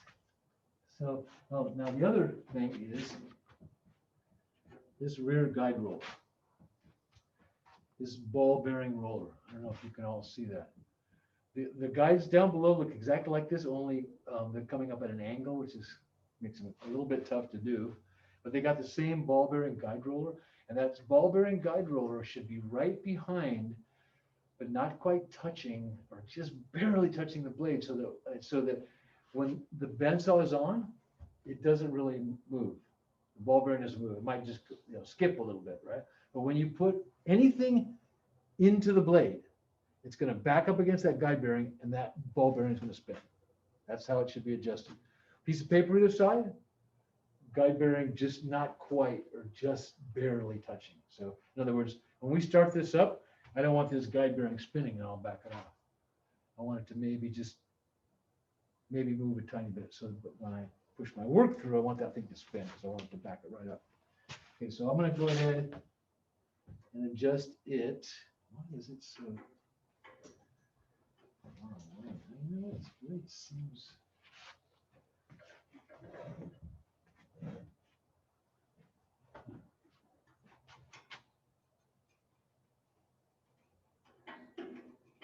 Weird, it seems far away.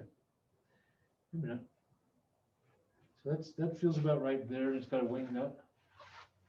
And this side, I'll put a piece of paper in there. First. A little bit looser. There.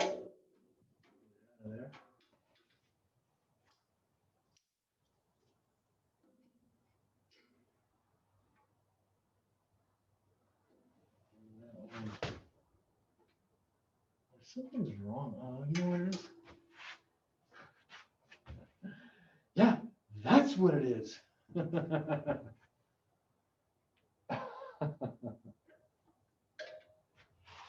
This was just turned. The machining, you know, it's kind of always been my complaint about this, is the machining on these things is just not all that great. To get really good machining, you have to get into way more expensive bandsaws than this one. Nobody found me those Allen wrenches, did you? Nope. Okay, I'm just pushing that piece of paper against it.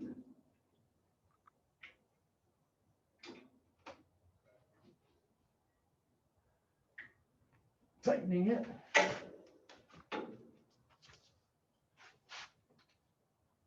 And on this side.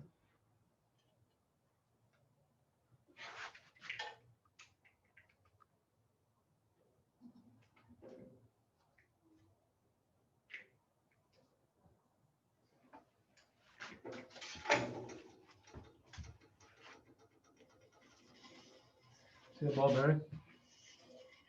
Just not turning, maybe every couple of revolutions. That's right, exactly where it should be. The guys look good. They're behind the gullets. You realize they got to be behind the gullets, because if the guides were in front of or even near the gullets, because the teeth have set, right? That's how they work. They've been one tooth has been tweaked that way, the next that way, and that's set. If it was inside the gullets, it would just shred your guides and dull your teeth. So that's done. Now comes the fun one, because this is so bleeding hard to get to, and it's just, you know, I mean, it's gapped. You could throw a cat. You could throw a cat through that gap. Does that look like two pieces of paper? No.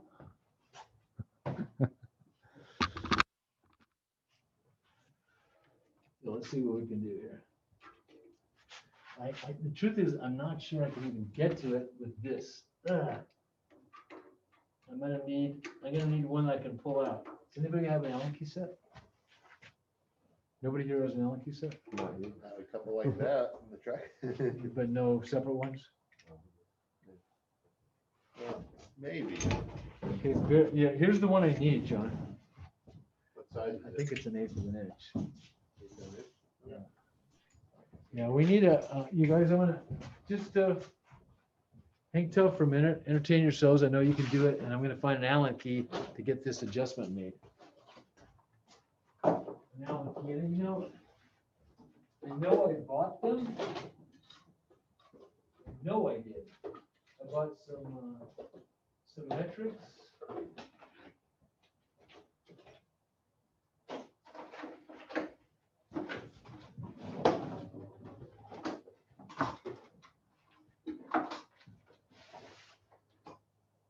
Well, they don't appear to be in here.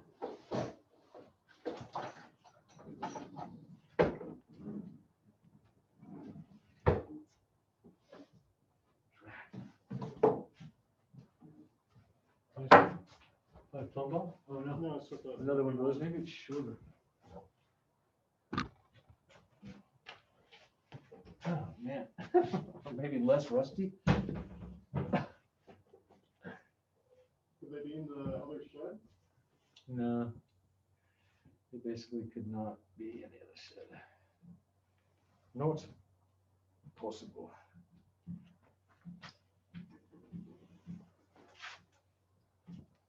So John's out looking for one. I think they're not like horribly bad. They're bad, and ball bearing.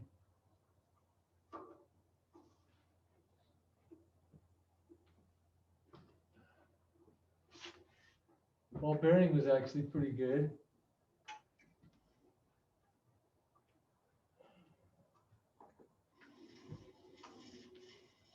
Yeah, ball bearing set good or well. And the gullets are all right. So you can just get Final? I have a set of these. Will this fit up there? no, With a bit on it? no, it's, I need something short. So you need the short end of one, you know what I mean? Yeah. I'm so sorry, guys, but you know what? This thing is not gapped so badly that it's gonna make a big difference. So I'm just gonna have to get it gapped. Okay, so just to let you know, I didn't get a chance to gap this with paper.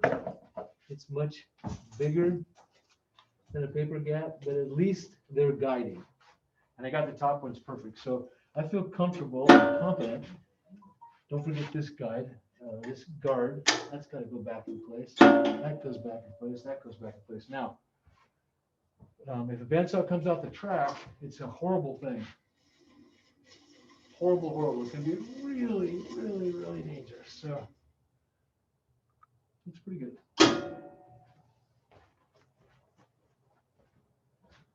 John, take that thing away so you don't This thing? lose.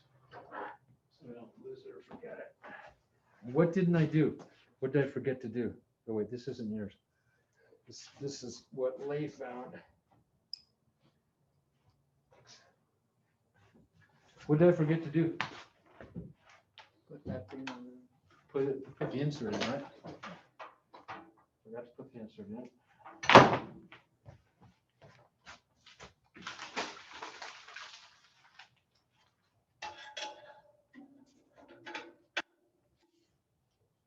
Inserts, by the way, bandsaw inserts universally have this little dimple, which should guide you to the only place it can go in is with the matching little cutout. That dimple can drop in.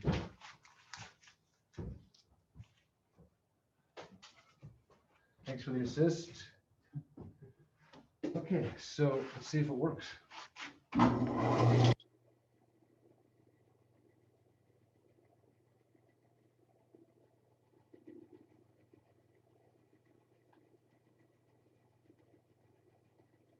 Watch that top there, it's just kind of moving.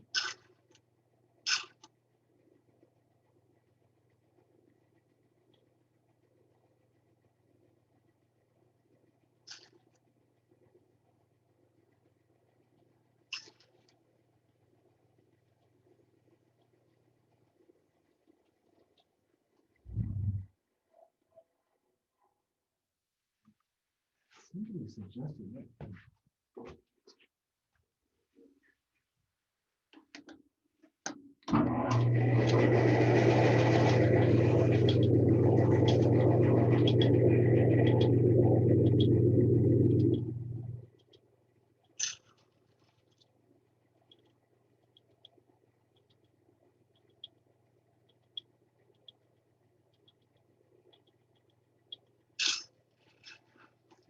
See it moving? Or barely moving? Yeah, really moving. That's what it should be. Hard to see the bottom side.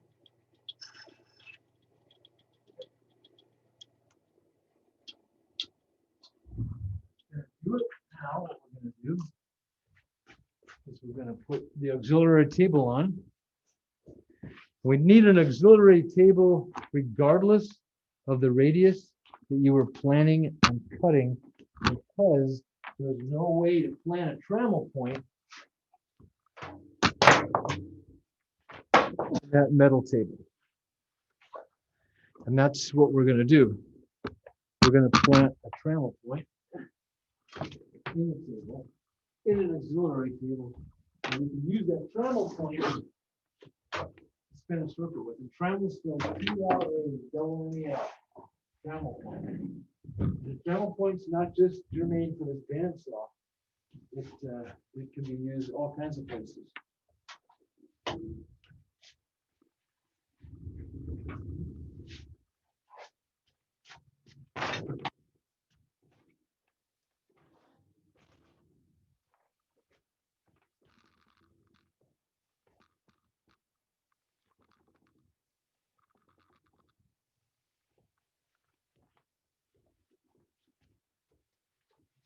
I've got a Dremel point in here now.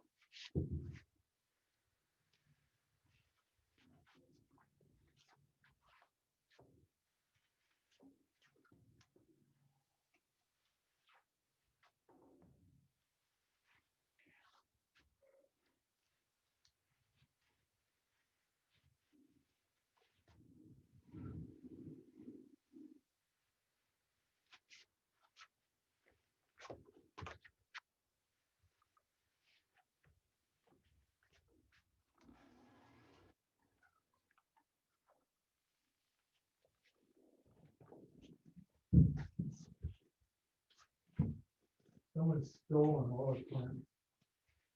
And it's jammed. It's always jammed.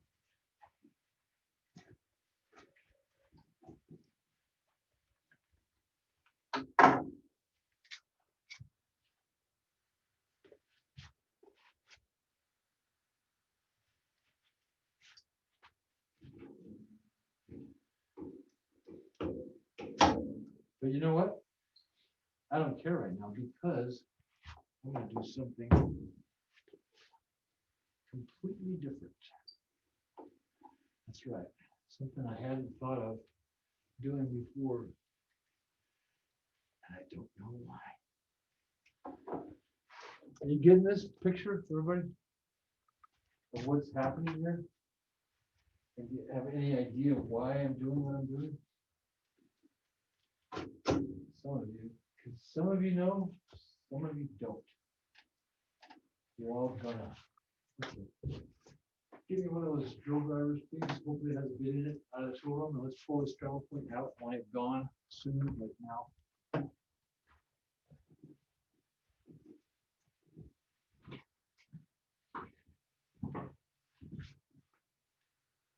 Just pull that travel point for me, Joe.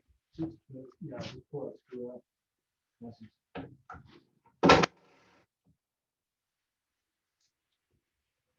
And will somebody grab me a nail cutter in there, like a end nipper or something? All these rusty bent nails. What's that about? Why are we keeping these? I know it's a rhetorical question, please don't anybody answer.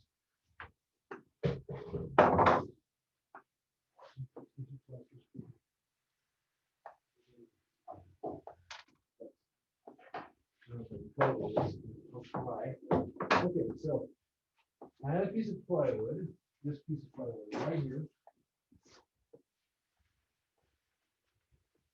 And for whatever reason,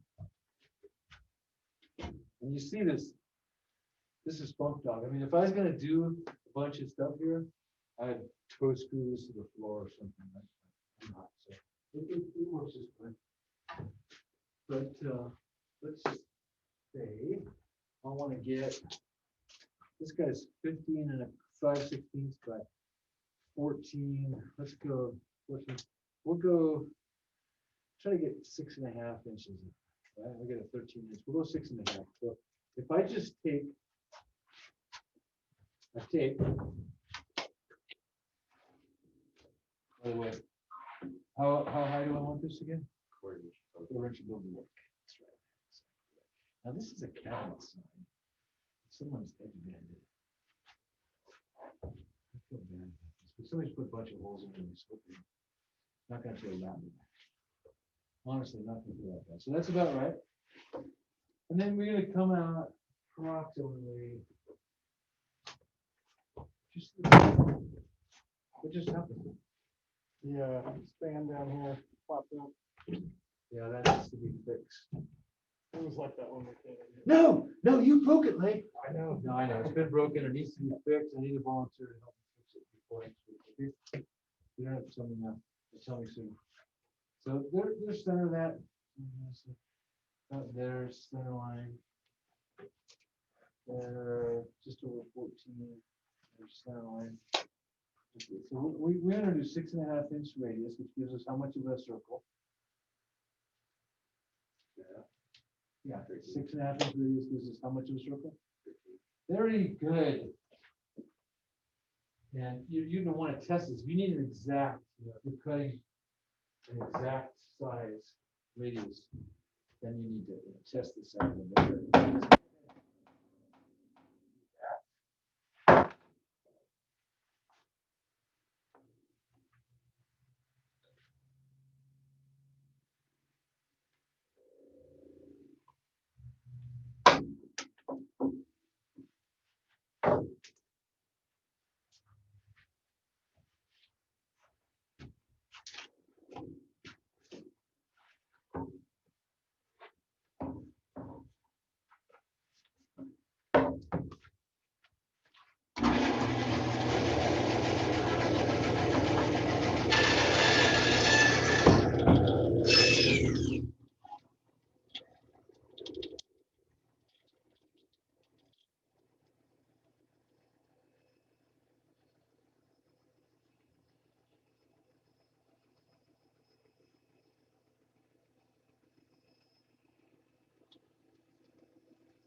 Voila.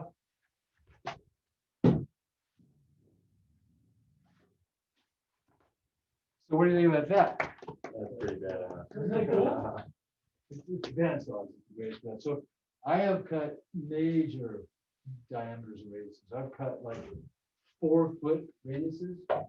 The travel point way the hell out of here, just cutting, arches, cutting radius arches and cutting two, moving the travel point in and cut the second point arch. Just some really fun stuff. And So you measured the radius from the. just from the outside side of the tube. That's the furthest this way it's gonna cut. This should be a 13-inch radius. It's 16 tons or so.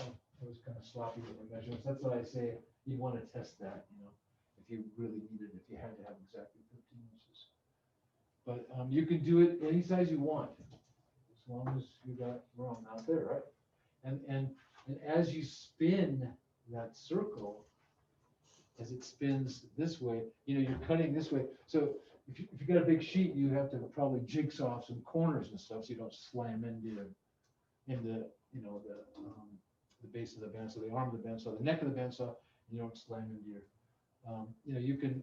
I've married cleats to my saw down below and then screwed into them and had made a really nice piece that just fit over and clamped down below, so there's nothing on top.